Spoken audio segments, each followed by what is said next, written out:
BCS প্রিলি বাংলাদেশ বিষয়াবলী ক্লাসে তোমাদের সবাইকে স্বাগতম। তোমাদের সাথে আমার আগে পরিচয় হয়নি এই ব্যাচের। কারো কারোর সাথে মনে হয় আমার পরিচয় হয়েছে আগে। আমার নাম ডাক্তার আরেফিন। আমি পড়াশোনা করছি এমবিবিএস কুমিল্লা মেডিকেল কলেজ থেকে, আর এমপিএইচ করেছি ব্র্যাক ইউনিভার্সিটি থেকে। আমি 37 বিসিএসের ক্যাডার। বর্তমানে এখন আমি জব করছি না, আর জব করছি না বললে ভুল হবে কিছুটা। পিটুয়েতে ফুল টাইম জব করতেছি, আর আর বিশেষ পরিচয় দেওয়ার মতো কিছু নাই। আমার আগ্রহের বিষয় হচ্ছে যে ব্যবসা বাণিজ্য। সো আমি ব্যবসা বাণিজ্য রিলেটেড মানুষকে গাইড করতে পছন্দ করি। তোমরা যদি বিসিএস প্রিলিমিনারি সিলেবাসটা দেখো তাহলে দেখবা সেখানে বাংলাদেশ বিষয়াবলীতে মার্কস হচ্ছে 30। তার মানে আমরা যদি ইম্পর্টেন্সের কথা চিন্তা করি তাহলে বাংলাদেশ বিষয়াবলী হচ্ছে তোমার third most important topic. BCS প্রিলিতে বাংলাতে আসবে 35, ইংলিশে 35 এবং বাংলাদেশ অ্যাফেয়ার্সে হচ্ছে তোমার 30। টোটাল এই তিনটা সাবজেক্ট মিলে হচ্ছে টোটাল প্রিলির সিলেবাসের 100 নম্বর। তার মানে অলমোস্ট অর্ধেক। সেই বাংলাদেশ বিষয়াবলী যে 30 মার্কস, এই 30 মার্কসের মধ্যে আবার আমরা মোটামুটি 1/3 হচ্ছে বাংলাদেশের জাতীয় বিষয়াবলী। তার মানে প্রাচীন যুগ থেকে বাংলাদেশ স্বাধীন হওয়ার যে ইতিহাস এই পর্যন্ত, এটা যদিও সিলেবাসে 6 নম্বর দেওয়া, কিন্তু আমরা সবসময় দেখবো এখানের মধ্যে এই 6টা খুবই মিনিমাম, যে এখানের মধ্যে মিনিমাম 6 থেকে ম্যাক্সিমাম কিন্তু 13 নম্বর পর্যন্ত প্রশ্ন আসতে পারে। আমরা যদি প্রিভিয়াস প্রশ্ন যদি আমরা দেখি, 36 বিসিএসে 13টা প্রশ্ন আসছিল এই টপিক থেকে। তারপরে 37 বিসিএসে অল্প কোয়েশন আসছিল, 5টা প্রশ্ন আসছিল এই টপিক থেকে। 38-এ 6টা প্রশ্ন আসছিল, 39 স্পেশাল ছিল, সেখানের মধ্যে জিকেতে নম্বর ছিল মাত্র 20। সো সেখান থেকে 4টা প্রশ্ন চলে আসছে এই টপিক থেকেই, মানে ইতিহাসের টপিকটা থেকে। 40তম মধ্যে 7টা, 41তম মধ্যে 12টা, 42তম মধ্যে 8টা আসছিল স্পেশাল। স্পেশালের মধ্যে টোটাল জিকে কোশ্চেন ছিল 20টা, সেই 20টার মধ্যে 8টা আসছে এটা এই টপিক থেকেই। 43 থেকে 6টা, 40 থেকে 13টা প্রশ্ন আসছে। তার মানে তুমি শুধু প্রাচীন যুগ থেকে বাংলাদেশ স্বাধীন হওয়ার ইতিহাস পর্যন্ত যদি ভালো করে পড়ো তাহলে এখানে তুমি মোটামুটি এখানের মধ্যে অ্যাভারেজ 10-এর মতো তুমি আশা করতে পারো। তো চলো আজকে আমরা পড়ব বাঙালি জাতির উদ্ভব কীভাবে হয়েছে, এবং এইখানে প্রাচীন যুগে আমাদের এখানে জনপদ যেগুলো ছিল, জনপদগুলোর কী অবস্থা। আর আজকে ক্লাসটা যদি মনোযোগ দিয়ে করো তাহলে এখান থেকে তুমি মিনিমাম 1 থেকে ম্যাক্সিমাম 2 নম্বর পর্যন্ত কমন পাইতে পারো। আর বাংলাদেশ বিষয়াবলীর জন্য তুমি এখন শেষ সময় আসলে তেমন কোনো বই পুস্তক পড়ে সুবিধা করতে পারবে না, কিন্তু তুমি এমন একটা বই কিনে রাখতে পারো, বেসিক ভিউ বইটা তুমি কিনে তোমার কাছে রাখতে পারো, জাস্ট মাঝে মধ্যে উল্টানোর জন্য। কোনো কিছু আটকাই গেলে বা তুমি যদি মনে হয় কোনো কিছু খুঁজে পাচ্ছ না, তুমি বেসিক ভিউতে উল্টাই দেখতে পারো। শেষ সময় এখন আসলে কোনো বই পড়াটা ফিজিবল না। তোমরা চেষ্টা করবা আমি স্লাইডে যে জিনিসগুলো পড়াচ্ছি এই জিনিসগুলো মাথার মধ্যে ঢুকানোর জন্য। এর বাইরে শেষ সময় তোমার বেসিক ভিউ ছাড়া অন্য কোনো বই কেনার দরকার নেই। একটা বই কিনো যদি তুমি কিনতে চাও, বাকিটুকু স্লাইড থেকে তুমি পড়ো। আর একটা জিনিস মনে রাখবা, জিকেতে এখানে তুমি যতটুকু পড়বা তার চেয়ে বেশি তোমাকে দিতে হবে রিভিশন। কারণ রিভিশন না দিয়ে এখানে পড়ে কোনো লাভ হবে না। কোশ্চেন কিন্তু খুব সহজ, কিন্তু প্রপার রিভিশন না দেওয়ার কারণে আমরা পরীক্ষার হলে ভুল করি। তাহলে এখানে যেহেতু আমাদের পরীক্ষার সময় হাতে খুব বেশি নাই, যদি মার্চের 8 তারিখ যদি পরীক্ষা হয় বাই চান্স, তাহলে আমাদের হাতে সময় আছে শুধুমাত্র তোমার জানুয়ারি এবং ফেব্রুয়ারি, মাত্র 2 মাস সময়। তাহলে তুমি এখন অন্য বই পুস্তক ঘাটাঘাটি না করে এখানে যা যা আছে এইটাই তুমি বারবার তুমি রিভিশন দাও। আর চেষ্টা করবা ক্লাসের পর ক্লাসে শেষ করে ফেলার জন্য। আমার সাথে মনোযোগ দাও। যদি ঘুমটুম আসে তাহলে তুমি হেঁটে হেঁটে ক্লাস করতে পারো, কারণ হেডফোন লাগে, হেঁটে হেঁটে ক্লাস করো, আর তাহলে তোমার ঘুমটুম আসবে না। যদি আমার সাথে সাথে শেষ করে ফেলতে পারো পড়াটা, তাইলে সেই ক্ষেত্রে তুমি শুধুমাত্র একবার স্লাইডে রিভিউ করলে মাথার মধ্যে পড়াটা তোমার হচ্ছে যে ঢুকে যাবে। আর ক্লাসের মধ্যে ইরিলেভেন্ট কোনো প্রশ্ন করবা না। আয়সা যেটা প্রশ্ন করছে মার্চে এক্সাম হওয়ার সম্ভাবনা কত %, এটা আমি কেমনে জানবো? এটা পিএসসি চেয়ারম্যান জানে। এটা পসিবিলিটি কত %, এটা কি বলা যাবে? আমি বললাম পসিবিলিটি 80%। এটা কোনো কিছু মিন করে না আসলে, এটা একটা বেহুদা কথা। 80% 90% বলে কি হয়, পরীক্ষা হবে নাহলে হবে না, এটা আমরা কেউ জানি না, এটা পিএসসি জানে। সো সবাই মনোযোগ দিয়ে ক্লাসে ফিরে আসো। আমরা বাঙালি জাতিকে দুটো ভাগে ভাগ করতে পারবো। একটা হচ্ছে আমাদের এই দেশে আর্যরা আসার আগে অবস্থা, একটা আর্যরা আসার পরের অবস্থা।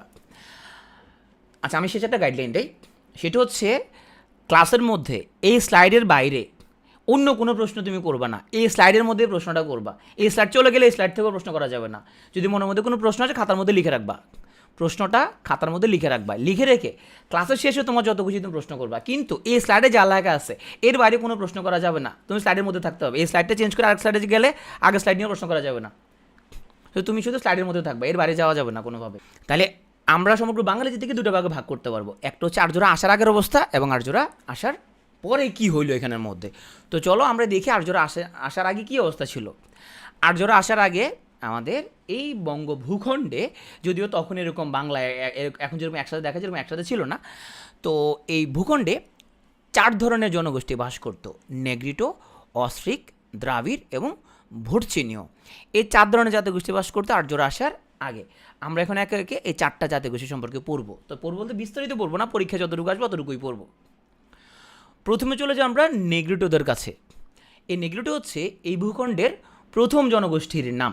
তুমি দেখবা বাঙালির স্কিন কালার যদি দেখবা যে কেউ ফর্সা, কেউ কালো, কেউ শ্যামলা, কেউ উজ্জ্বল শ্যামলা, বিভিন্ন রকমের কালার এখানের মধ্যে। কিন্তু এখানের মধ্যে তুমি যদি ইউরোপিয়ানদের দিকে দেখো যে ওরা আবার যারা ফর্সা তারা সবাই ফর্সা। আমাদের এখানে কিন্তু এরকম না, আমাদের এখানে কালার যে ডিফারেন্ট শেড, এটা কেমন হয়েছে? তাদেরকে প্রথম ছিল নেগ্রিটো, এরা কিন্তু দেখতে ব্ল্যাক। তাহলে এই নেগ্রিটো হচ্ছে এই ভূখণ্ডের প্রথম জনগোষ্ঠীর নাম। নেগ্রিটোদের তাহলে তাদের বংশধররা কোথায় কোথায় থাকে? নেগ্রিটোদের বংশধর হচ্ছে ভিল, সাঁওতাল, হাঁড়ি এবং মুন্ডা। এই ভিল, সাঁওতাল, হাঁড়ি, মুন্ডা এই জনগোষ্ঠীদের পূর্বপুরুষ হচ্ছে আসলে নেগ্রিটো। তার মানে এরা হচ্ছে নেগ্রিটোদের বংশধর। আর নেগ্রিটোদের আদি নিবাস ছিল যশোর, সুন্দরবন এবং ময়মনসিংহ। তো পরীক্ষা তাহলে এখান থেকে প্রশ্ন আসতে পারে যে এই ভূখণ্ডের প্রথম জনগোষ্ঠীর নাম কি? উত্তর নেগ্রিটো। পরীক্ষায় প্রশ্ন আসতে পারে নেগ্রিটোদের আদি নিবাস নয় কোনটি? তাহলে যশোর, সুন্দরবন, ময়মনসিংহ ছাড়া, যেমন চট্টগ্রাম যদি বলি এটা আদি নিবাস নয়। প্রশ্ন আসতে পারে যে নিচের কোন জনগোষ্ঠী নেগ্রিটোদের বংশধর নয়? এখানে ভিল, সাঁওতাল, হাঁড়ি, মুন্ডা থেকে 3টে অপশান দিল, অন্য যে কোনো একটা অপশান দিল। পরীক্ষায় প্রশ্ন আসতে পারে এরকম যে ভিল, সাঁওতাল, হাঁড়ি, মুন্ডাদের পূর্বপুরুষ কারা? তাহলে 4টে অপশান দিল, 4টে অপশানের মধ্যে আনসার হবে নেগ্রিটো। আমরা নেগ্রিটো পড়ার শেষে আমরা এখন চলে আসলাম অস্ট্রিকদের কাছে। অস্ট্রিকরা হচ্ছে ওদের আদি নিবাস ছিল অস্ট্রেলিয়া, ইন্দোনেশিয়ার দিকে, এবং সেখান থেকে ওরা 5 থেকে 6 হাজার বছর পরে বাংলাতে ওরা প্রবেশ করে। এখন যেহেতু অস্ট্রিকরা, দেখো নামের লগে মিল আছে কিন্তু, যে অস্ট্রেলিয়ার যে আদিবাসী সেখানের সাথে মিল আছে, তার মানে এই অস্ট্রিক জাতিগোষ্ঠীর মানুষজনকে অস্ট্রেলিয়াতেও যাদেরকে পাওয়া গেছে তাদের সাথে মিল আছে, এই জন্য নামটা হয়ে গেছে অস্ট্রিক। তাহলে এই অস্ট্রিক জাতিগোষ্ঠীর মানুষ যেহেতু নেগ্রিটোদের তুলনায় একটু তারা টেকনোলজির দিক দিয়ে উন্নত, তারা নেগ্রিটোদেরকে পরাজিত করছে। তো এই অস্ট্রিকরা তাদের বাপদাদাদের তোমার বসবাস ছিল অস্ট্রেলিয়া এবং ইন্দোনেশিয়ার দিকে। এই অস্ট্রিকরা, দেখো এখানে যে নেগ্রিটোরা, এরা কিন্তু বেশিরভাগই হচ্ছে যে তোমার শিকার করে খাওয়া দাওয়া করতো, মাছ টাছ এগুলো ধরতো, এদের এটাই ছিল জীবিকা। অস্ট্রিকটা এখানে এসে প্রথমে কৃষিকাজটা মানুষকে শেখাইলো, যে দেখেন যে এখানে আমরা এরকম শস্য উৎপাদন করতে পারি এবং শস্য উৎপাদন করে আমরা খাইতে পারি। আগে কিন্তু কৃষিকাজের সিস্টেম এখানের মধ্যে ছিল না। এই অস্ট্রিক গোষ্ঠী থেকে বাঙালি জাতির প্রধান অংশ গড়ে উঠেছে বলে মনে করা হয়। এই অস্ট্রিক জাতিকে নিষাদ জাতিগোষ্ঠী নামে অভিহিত করা হয়। তবে নিষাদ তো ওরা নিজেদেরকে দেয় নাই, ওদেরকে নিষাদ বলছে কিন্তু আর্যরা যখন আসে তখন বলছে যে তোমরা হচ্ছে নিষাদ। নিষাদ শব্দের অর্থ হলো চণ্ডাল, বেদ বা জেলে। হ্যাঁ, তো এই অস্ট্রিকরা তারা মূলত গ্রামীণ সভ্যতারই সৃষ্টিকর্তা। আমরা এখন কৃষিকাজের জন্য যে লাঙল দেখি, এই লাঙলটা অস্ট্রিকরা আবিষ্কার করছিল। এখন যে গ্রামীণ সভ্যতা আমরা, এই গ্রামীণ সভ্যতা আসলে অস্ট্রিকদেরই সৃষ্টি। তাহলে আমরা প্রথম 2টা জনগোষ্ঠী পড়ে ফেললাম। প্রথমে আমরা পড়ছিলাম নেগ্রিটো, তারা এই ভূখণ্ডের প্রথম জনগোষ্ঠী। তাদের পূর্বপুরুষ তাদের বংশধর হচ্ছে ভিল, সাঁওতাল, হাঁড়ি, মুন্ডা। তাদের আদি নিবাস হচ্ছে যশোর, সুন্দরবন, ময়মনসিংহ। এবং এরপরে আমরা দেখলাম অস্ট্রিকদেরকে পরাজিত করছে, নেগ্রিটোদের পরাজিত করছে অস্ট্রিকরা। অস্ট্রিকদের আদি নিবাস ছিল অস্ট্রেলিয়া, ইন্দোনেশিয়ার দিকে। এই অস্ট্রিকরা গ্রামীণ সভ্যতার সৃষ্টিকর্তা। এই অস্ট্রিকরা প্রথম কৃষিকাজ শুরু করছে এখানের মধ্যে, এবং অস্ট্রিক গোষ্ঠী থেকে বাঙালি জাতির প্রধান অংশ গড়ে উঠেছে বলে মনে করা হয়। আর অস্ট্রিকদেরকে আর্য জাতিগোষ্ঠীর লোকজন গালি দিয়ে বলছিল ওরা হচ্ছে নিষাদ, যে ওরা হচ্ছে যে বেদ, ওরা হচ্ছে যে চণ্ডাল, ওরা হচ্ছে জেলে, এরকম বলে অভিহিত করছিল। অস্ট্রিকের পরে আমরা চলে আসবো একটু দ্রাবিড় জনগোষ্ঠীর কাছে। তোমরা যারা সাউথ ইন্ডিয়ার মুভি দেখো, দেখবা যে সাউথ ইন্ডিয়ান মানুষজন ওরাও দেখতে তোমার হচ্ছে যে কিছুটা ব্ল্যাক, ওদের স্কিন কালার, তাই না? তাহলে এই যে দ্রাবিড় লোকজন, এরা মূলত দক্ষিণ ভারতের আদি অধিবাসী। এরা তবে দক্ষিণ ভারতের আদি অধিবাসী হলেও ওরা কিন্তু আসছে ভূমধ্যসাগরের অঞ্চল থেকে। তাহলে ভূমধ্যসাগর অঞ্চল থেকে ওরা দক্ষিণ ভারতে বসবাস করা শুরু করছে আইসা, এবং একটা সময় তারা বঙ্গ ভূখণ্ডে প্রবেশ করছে। এই দ্রাবিড়রা কিন্তু সিন্ধু সভ্যতা সৃষ্টি করছে। আমরা জানি সিন্ধু সভ্যতা হচ্ছে এক ধরনের নগর সভ্যতা, যে নগর সভ্যতা মানুষের বিল্ডিং ছিল, এখানে পয় নিষ্কাশন ব্যবস্থা ছিল, তারা হচ্ছে যে সেন্ট্রালাইজ তাদের তোমার ওয়াটার সিস্টেম ছিল, তাদের স্যানিটেশন সিস্টেম ছিল উন্নত। তাহলে এই দ্রাবিড়রা তারা সিন্ধু সভ্যতার সৃষ্টিকর্তা, তার মানে তারা নগর সভ্যতার সৃষ্টিকর্তা। তো দ্রাবিড়রা এসে এখানে আগে থেকে ছিল এখানে অস্ট্রিকরা, অস্ট্রিকদের সাথে মিশে গেল, এবং দ্রাবিড়দেরকে এখানে বলা হয় অনুপ্রবেশকারী। এই নগর সভ্যতার স্রষ্টা কিন্তু দ্রাবিড়রাই। আমরা এতক্ষণ যাদেরকে পড়লাম এদের মধ্যে এখন কিন্তু ফর্সা কোনো মানুষকে আমরা দেখি না, সবাই কিন্তু ব্ল্যাক। দেখো এখানের মধ্যে আমরা যাদেরকে পড়তেছিলাম নেগ্রিটো, এরা দেখতে ব্ল্যাক মোটামুটি, অস্ট্রিকরাও মোটামুটি এরা হচ্ছে যে ব্ল্যাক, তারপরে তোমার হচ্ছে দ্রাবিড়রা, এরাও দেখতে মোটামুটি ব্ল্যাক। তাহলে এখানে ফর্সা মানুষ হয়েছে কীভাবে, এখানে স্কিন কালার এইভাবে চেঞ্জ হলে কীভাবে? আর্যরা ছিল দেখতে ফর্সা, তো আর্যরা যখন এখানে মিশে গেছে তখন এখানে ফর্সা মানুষ উদ্ভব হয়েছে, স্কিন কালারের মধ্যে এখানে আছে কম্বিনেশন, বিভিন্ন কালার আসছে, সেটা আমরা জানবো সামনে। তাই তিনটে জাতিগোষ্ঠী আমরা পড়া শেষ। আর দ্রাবিড়দেরকে আমরা বললাম তারা হলো নগর সভ্যতার সৃষ্টিকর্তা। আমরা আর্যরা আসার আগে সর্বশেষ যে জাতিগোষ্ঠীকে পড়ব তারা হচ্ছে ভোটচিনীয় বা মঙ্গোলীয়। এখন এদের বৈশিষ্ট্য কী আমরা দেখব, যে ভোটচিনীয় বা মঙ্গোলিয়ার দিকের মানুষজন, তাদের যে চেহারা, যে আকার আকৃতি, এদের সাথে কিন্তু আমাদের গারো, ত্রিপুরা, চাকমা, কোচ বা মণিপুরি জাতির মানুষজনের সাথে কিন্তু মিল আছে। তার মানে ভোটচিনীয় বা মঙ্গোলীয় ওরা হচ্ছে গারো, ত্রিপুরা, চাকমা, কোচ, মণিপুরি প্রভৃতি উপজাতিদের পূর্বপুরুষ। তো ভোটচিনীয় বা মঙ্গোলীয়রা আসছে থেকে? ওরা আসছে ইন্দোচীন প্লাস তিব্বত অঞ্চলের দিক থেকে। তাহলে আমরা চারটা জাতিগোষ্ঠীকে পড়ে ফেললাম, এগুলো নেগ্রিটো, অস্ট্রিক, দ্রাবিড় এবং ভোটচিনীয়। আমি এখানে ক খ গ ঘ চারটা অপশান আছে, এটা হচ্ছে এ, এটা হচ্ছে বি, এটা হচ্ছে, এটা হলো ডি। এখন আমি প্রশ্ন করবো, তোমরা কমেন্টে উত্তর লিখবা, ABCD লেখে উত্তর লিখবা। এই ভূখণ্ডের প্রথম জনগোষ্ঠীর নাম কি? তোমরা এরপরে পড়ার চান্স পাবা না, আমার ক্লাসে পড়া শেষ করে ফেলবা, আর যাতে পড়া না লাগে। সঠিক উত্তর নেগ্রিটো। নগর সভ্যতা সৃষ্টিকর্তা কারা? নগর সভ্যতা হচ্ছে দ্রাবিড় হলো নগর সভ্যতা, উত্তর হলো সি। গ্রামীণ সভ্যতা সৃষ্টিকর্তা কারা? অস্ট্রিকরা। লাঙ্গলের আবিষ্কারক কারা? লাঙ্গল, অস্ট্রিকরা। ওকে। প্রাক আর্য জনগোষ্ঠীদের মধ্যে সর্বশেষ আগমন ঘটে কাদের? প্রাক আর্য জনগোষ্ঠীর মধ্যে সর্বশেষ কে আসে? ভোটচিনীয় বা মঙ্গোলীয়রা। কাদেরকে নিষাদ জাতিগোষ্ঠী বলে অভিহিত করা হয়? নিষাদ বলা হয় কাদেরকে? অস্ট্রিকদেরকে। ওকে। কোন জাতিগোষ্ঠী থেকে বাঙালির প্রধান অংশ গড়ে উঠেছে বলে মনে করা হয়? অস্ট্রিক থেকে। ওকে। ভিল, সাঁওতাল, মুন্ডা এদের পূর্বপুরুষ কারা? ভিল, সাঁওতাল, মুন্ডা এদের পূর্বপুরুষকে? নেগ্রিটো। ওকে। তাহলে আমরা এই প্রাকার্য চারটা নরগোষ্ঠী আমরা পড়ে ফেললাম। ক্লাসে পড়া ক্লাসে ডান, পরে পড়ার টাইম নেই, তোমার রেকর্ড দেখারও টাইম পাবে না। আসো, আগে চারটা গোষ্ঠী পড়ে ফেলছে, এখন আমরা দেখি আর্যদের কী অবস্থা। আর্যরা দেখো এরা ছিল বেশ উন্নত। আর্যরা আফগানিস্তানের এই দুর্গম খাইবার গিরিপথ দিয়ে বঙ্গভূখণ্ডে প্রবেশ করে। আর্যরা তারা আসছে থেকে? তাদের আদিনিবাস ছিল ইউরোপের ইউরাল পর্বতের দক্ষিণে তৃণভূমি এলাকা, তার মানে এখন যেটা মধ্য এশিয়া, মানে ইরান এবং রাশিয়ার যে অঞ্চলটা, সেটা ওখানে ছিল ওদের আদিনিবাস। আর ভারতেও ওরা বসতি স্থাপন করছে উত্তর পশ্চিম সীমান্ত অঞ্চল, মানে যেটা বর্তমান পাকিস্তান এবং পাঞ্জাব এলাকায়।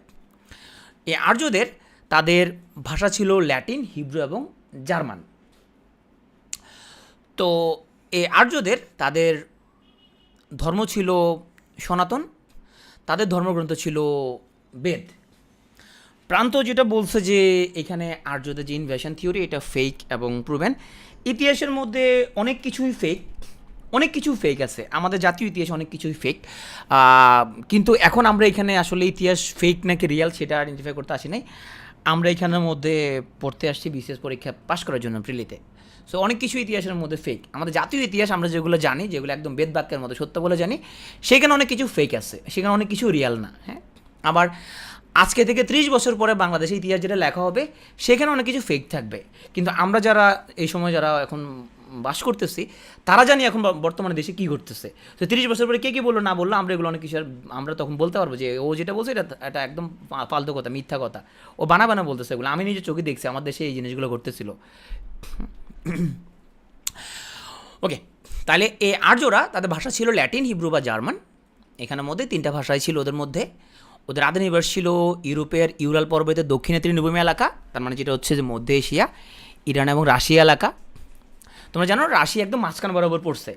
রাশিয়ার কিছু এলাকা পড়ছে এশিয়াতে, কিছু এলাকা পড়ছে ইউরোপের মধ্যে। আর ওদের ধর্ম ছিল সনাতন, আর ধর্মগ্রন্থ ছিল বেদ।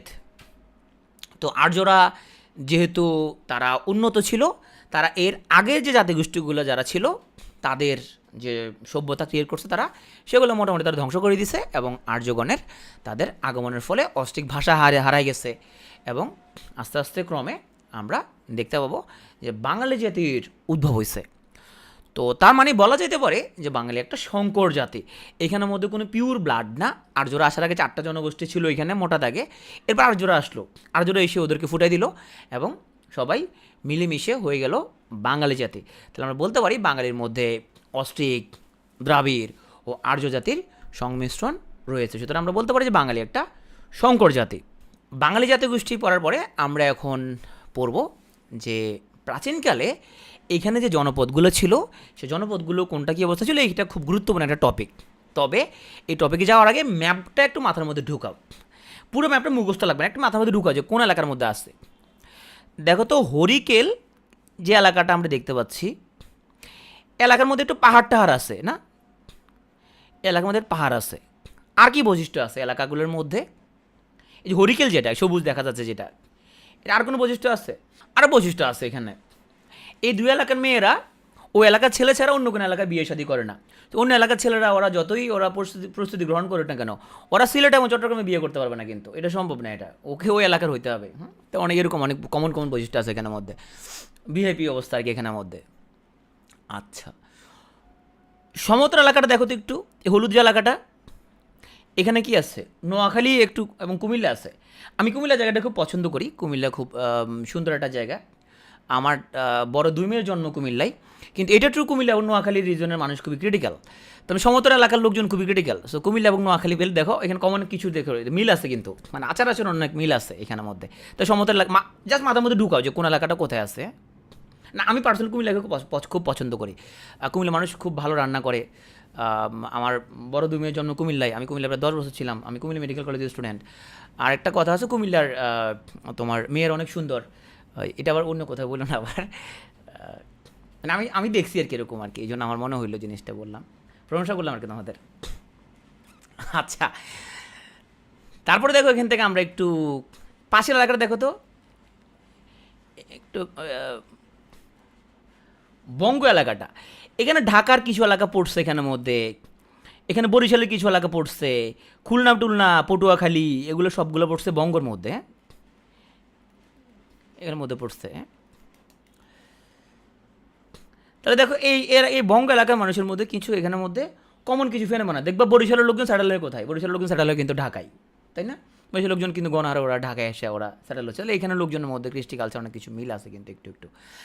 আচ্ছা, এদিকে দেখো তো বরেন্দ্র কোন এলাকায় পড়ছে? বরেন্দ্র, পুন্ড্র এগুলো কোন এলাকা পড়ছে? এটা উত্তরবঙ্গের দিকে পড়ছে না? এটা পুরো উত্তরবঙ্গের দিকে পড়ছে বরেন্দ্র এবং পুন্ড্র। এই যে বগুড়ার দিকে পড়ছে, যে পুন্ড্র বগুড়ার দিকে পড়ছে।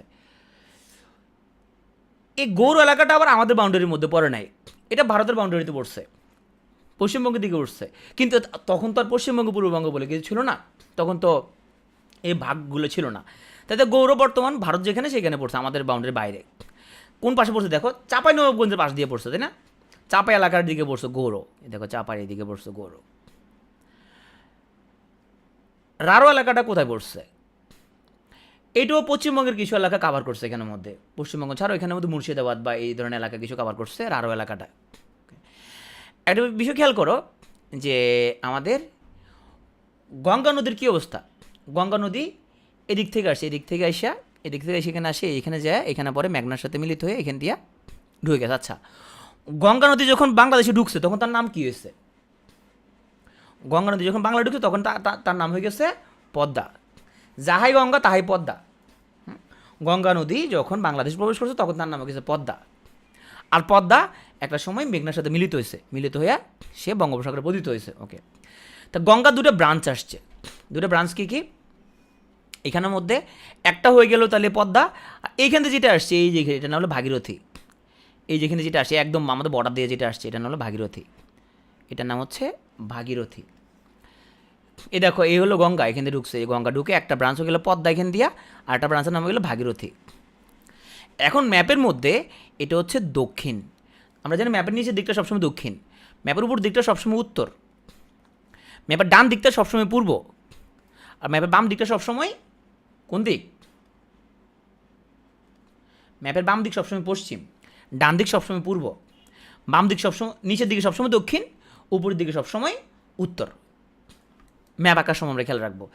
তাহলে বলো তো রাঢ় অঞ্চলটা ভাগীরথীর কোন পাশে পড়ছে? পশ্চিম পাশে না পূর্ব পাশে? রাঢ় অঞ্চলটা কোন পাশে পড়ছে? পশ্চিম পাশে, তাহলে এই পাশে পড়লো। ওকে, আবার আমরা যদি বলি এই যে এদিক দিয়ে পদ্মা মানে গঙ্গার একটা ব্রাঞ্চ শেপ বা ভাগীরথী, তার যে পুরো অববাহিকা মানে গঙ্গা নদী যে পলি নিয়ে আসলো, এই যে পলিমাটি নিয়ে যে চলে আসছে তার অববাহিকার মধ্যে পুরো এলাকাটার নাম কি? বঙ্গ পড়ছে। ওকে, এদিক দিয়ে উত্তরবঙ্গের প্রধান নদী করতোয়া ঢুকছে, এই যে করতোয়া, এই করতোয়া এদিক থেকে ঢুকছে, এই যে করতোয়া। তাহলে করতোয়া আর এই দিক দিয়ে হলো গঙ্গা, এই গঙ্গা এইটা ক্রস করছে, উপরের পাটটুকুর মধ্যে কী পড়ছে? বরেন্দ্র পাটটা এদিক দিয়ে পড়ছে, তাই না? বরেন্দ্রটা পড়ছে আমাদের এদিকে, করতোয়া ঢুকছে এদিক দিয়ে, আমাদের পদ্মা ঢুকছে, উপর পাটটা হলো বরেন্দ্র। জাস্ট মাথার মধ্যে ঢুকো। ম্যাপের সাথে কথাবার্তা মিলবে না শুধু একটা প্রশ্ন, সেটা হচ্ছে আমাদের ওই নবম দশম শ্রেণীর বইয়ের মতো ঝামেলা করে দিচ্ছে, সেটা হলো তমলুক যে জায়গাটা সেটা হলো এইখানে, মানে তাম্রলিপ্ত, সেটা অরিজিনালি এইখানে। তো এইটা নবম দশম শ্রেণীর বইয়ের মধ্যে লিখছে যে এটা হরিকেলের উত্তরে। যদি হরিকেলের উত্তরে কীভাবে হয় আমি পুরোটা বুঝি নাই, কিন্তু এখন বইতে যেতে লিখছে, একটা পরীক্ষাও আসছিল, আমরা হরিকেলের উত্তরে পড়ি। এখন পর আমি এটা জিনিসটা খুঁজে বের করছি কেন, কারণ কিছু গবেষক মনে করে যে তমলুক এখান থেকে কোনো একটা জায়গা, তাম্রলিপ্ত এখান থেকে কোনো একটা জায়গা ছিল, কিছু গবেষক মনে করে এখান থেকে ছিল, তো এই জন্য হরিকেলের উত্তরে কথাটা চলে আসছে। কিন্তু বেসিক্যালি এটা প্রুভেন, তোমার তাম্রলিপ্ত এটা হয়তো মেদিনীপুর জেলা, মানে এই জায়গার মধ্যে পড়ছে ভাগীরথীর তীরে। তো এই জায়গাটা শুধু ম্যাপের সাথে তোমরা মানে মিল পাবে না।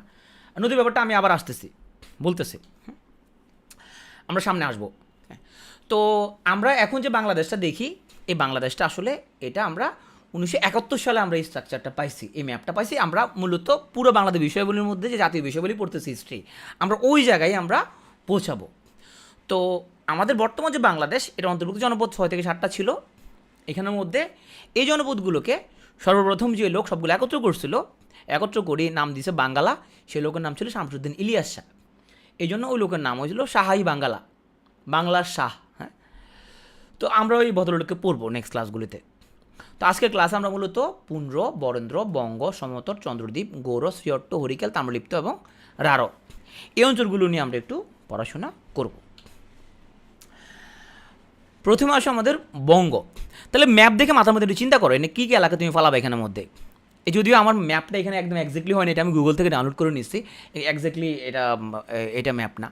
তো এখানের মধ্যে ঢাকা কিছু এলাকা পড়ছে, ময়মনসিংহ জায়গাটা ঠিক এই বরাবর, ময়মনসিংহ জায়গাটা। হ্যাঁ, তো এখানের মধ্যে বৃহত্তর ঢাকা, ময়মনসিংহ, তারপর এখান দিয়ে আমাদের ফরিদপুর, পটুয়াখালী, বরিশাল, এই পুরো এলাকাটা বঙ্গের অন্তর্ভুক্ত। আর এই বঙ্গর বিশেষত্ব হচ্ছে এটা আয়তনে সবচেয়ে বৃহত্তম এবং স্বাধীন জনপদ। মূলত আমাদের এই বঙ্গের এতটুকু ম্যাপের মধ্যে কভার করা উচিত। এই যে আমাদের যেটা গ্রেজ এরিয়াটা, এটা পুরোটা আমাদের বঙ্গের মধ্যে কভার করবে, বাট আমার এই ম্যাপটার মধ্যে সেটা হয় না, এটা আমি গুগল থেকে ডাউনলোড করে নিয়েছি ম্যাপটা, এই জন্য আসে নাই পুরোটা। তাহলে বঙ্গ বলতে আমাদের ম্যাপে চিন্তা করি কি ঢাকা, ঢাকার সাথে কি আছে? ময়মনসিংহ আছে, ঢাকা বিভাগের আন্ডারে ফরিদপুর আছে, তাই না? বরিশালের লোকজন তো ওরা ঢাকাতে বসতি স্থাপন করে এসে, তাহলে বরিশালও এখান দিয়ে আছে, পটুয়াখালীও আছে, এর সবগুলো হচ্ছে বঙ্গ।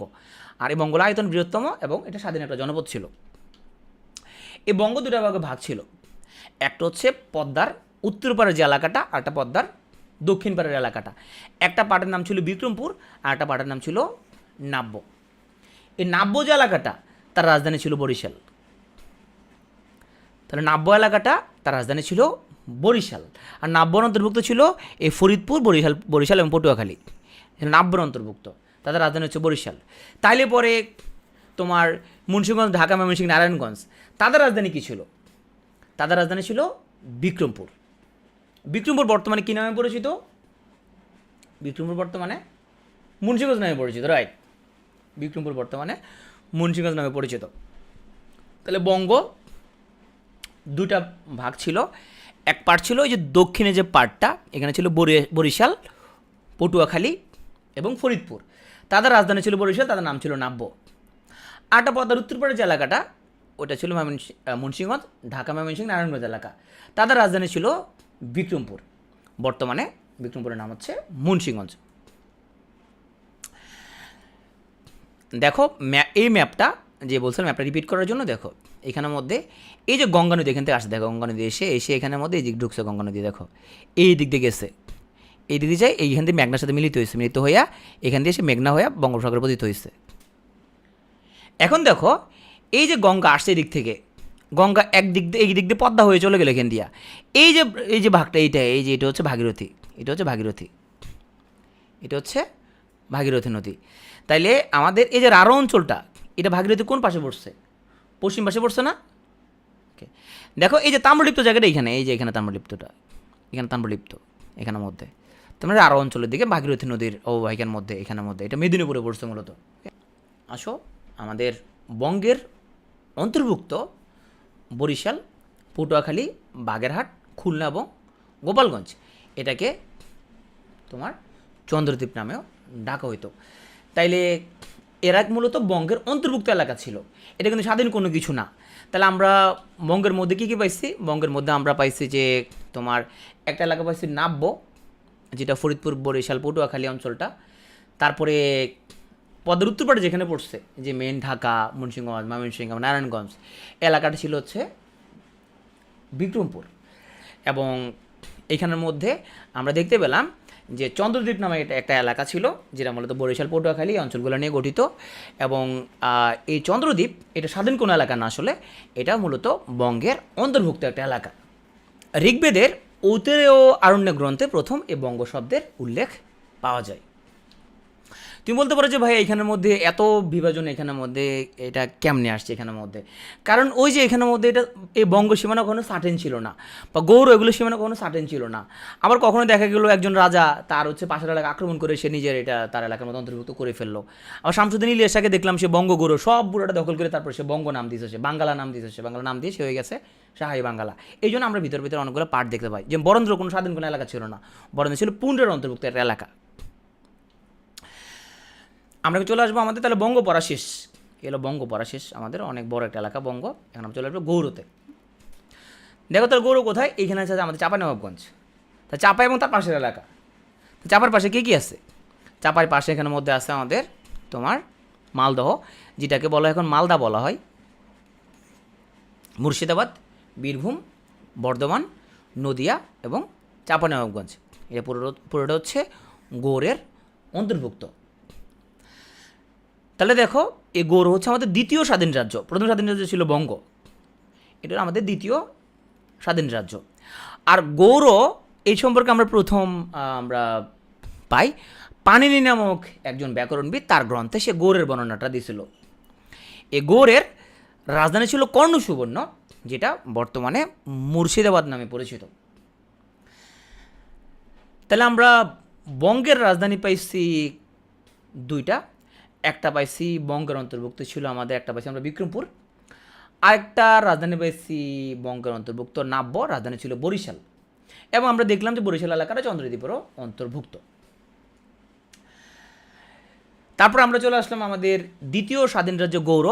এখানে দেখলাম এটা চাঁপাই এবং তার আশেপাশের এলাকা। তাহলে চাঁপার আশেপাশে গিয়ে তুমি কল্পনা করো এইখানের মধ্যে এলাকার মধ্যে কী কী পড়ে? এখানে মুর্শিদাবাদ পড়ে, মালদহ পড়ে, বীরভূম পড়ে, বর্ধমান পড়ে, নদিয়া পড়ে। এটা পড়েটা আমাদের গৌড়ের অন্তর্ভুক্ত দ্বিতীয় স্বাধীন গ্রন্থ, পাণিনি নামক ব্যাকরণবিদের গ্রন্থ প্রথম গৌড়ের উল্লেখ পাই। তাদের রাজধানী হচ্ছে কর্ণসুবর্ণ, যেটা বর্তমানে মুর্শিদাবাদ নামে পরিচিত। গৌড় নিয়ে আরও একটা তথ্য আমরা জানবো যে গৌড়ের এখানে শিল্প এবং কৃষিজাত যে দ্রব্য এটা উল্লেখ পাওয়া যায়। কৌটিল্য নামক একজন তোমার লোক ছিল, তাকে আমরা পড়বো সামনে। তার অর্থশাস্ত্র নামক একটা বই ছিল, এই বইয়ের মধ্যে গরুর লোকজন ছিল প্রচণ্ড, তাদের ধনী ছিল তারা অনেক।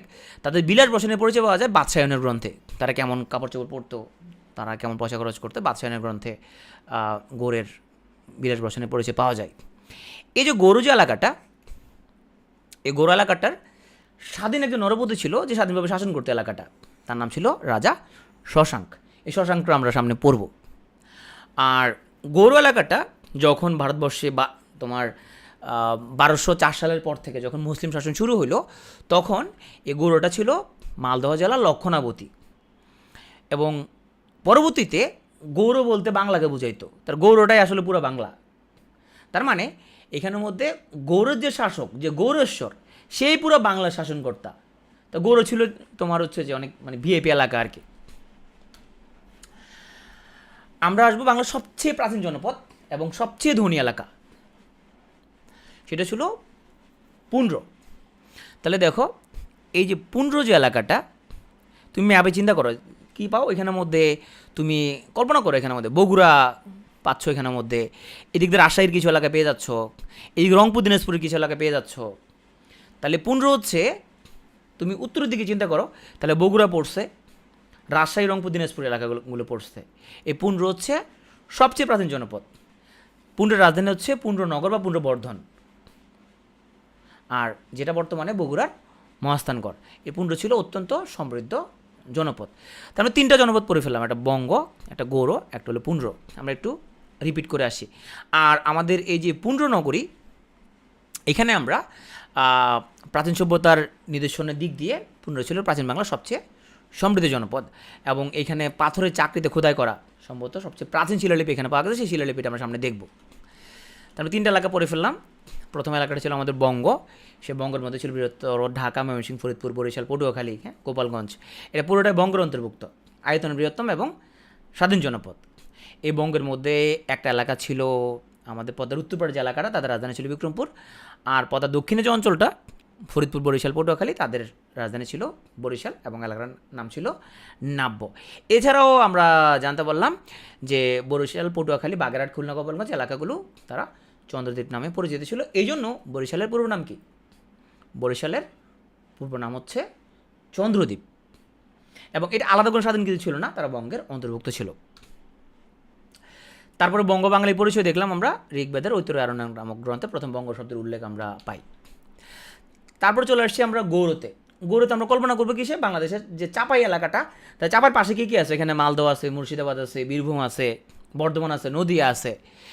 আর গৌড়ের প্রথম উল্লেখ পাই আমরা পাণিনি নামক একজন ব্যাকরণবিদ তার গ্রন্থে। গৌড়ের রাজধানী ছিল কর্ণসুবর্ণ, যেটা বর্তমানে মুর্শিদাবাদ। এরপরে আমরা পড়লাম গরু সম্পর্কে। গরুর মানুষ অনেক বিলাসিতা করতো, তাতে বিলাস বসনের পরিচয় পাওয়া যায় বাদশায়নের গ্রন্থে। তারপরে বাদশায়ন ভাই একটা বই লিখছে, বাদশায়ন ভাই একটা বিখ্যাত বই লিখছে, যে বইটা তোমাদের অনেকের খুবই প্রিয় একটা বই। তুমি জানো বইটার নাম? জানো কি না? শুধু ইয়েস নো বলো। যারা যারা জানো ওরা নষ্ট হয়ে গেছে, যারা জানে না ওরা হচ্ছে, ওরা এখন ভালো আছে, ওরা কনফার্ম জান্নাতি। যা জানো না ওরা বেশ ভালো, আর যারা হচ্ছে জেনে গেছে ওরা আগে থেকে নষ্ট হয়ে গেছে। তা আমি বলতেছি না এক্ষেত্রে। গার্ডিয়ানরা আমাকে প্রায় কমপ্লেন করে এটা, কারণ অনেক গার্ডিয়ানরা আমার ক্লাস দেখে এখানে, তো দেখার পর আমার ফোন নাম্বার দিয়ে ফোন করে, আপনি তো আমার ছেলে মেয়ে নষ্ট করে ফেলতেছেন। তাহলে দেখেন আমি আসলে যেভাবে কথা বলি, এটা আপনার ছেলে বা মেয়ে ওটা বোঝার কথা না। এটা ও যদি বুঝে, ও আগে থেকে নষ্ট, কেন আমার কোনো রোল নাই এখানে, ও আগে থেকে এগুলো জানে। আচ্ছা, তারপরে আমরা দেখলাম যে গৌড়, এখানে স্বাধীন একজন রাজা ছিল, রাজার নাম শশাঙ্ক। শশাঙ্ক আমরা সামনে পড়ব। আর মুসলিম যুগে এই গৌড়টা ছিল মালদহ জেলার লক্ষণাবতী। এবং তখন ওই গৌড়ের ঈশ্বরকে, গৌড়ের যে শাসক, সেই পুরো বাংলা শাসক বলে তাকে ভাবা হইতো, এবং পুরো বাংলার নাম ছিল তখন গৌড়। তারপরে ওখান থেকে আমরা চলে আসলাম একটু পুন্ড্রতে। পুন্ড্রের লোকজন, আবার গৌড়ের লোকজন তো শাসক, তারা হচ্ছে যে এখানের মধ্যে শাসন টাসন করতো। পুন্ড্রের লোকজন এখানে অবস্থা আরও ভালো, এদের অত সমৃদ্ধ ছিল, তারা পয়সাওয়ালা ছিল ওরা, এবং খুব প্রাচীন একটা জনপদ ছিল এখানের মধ্যে। এটা হচ্ছে বগুড়া, রাজশাহী, রংপুর, দিনাজপুর। আর ধনী তো অবশ্যই হবে, নাহলে ওরা এখানে যে দই টই বানায় ওরা এগুলো কোথায় পাইছে ওরা। বেশ ওরা তোমার খাবার দাবারে বোঝা যাচ্ছে তারা খুব অগ্রসর ছিল।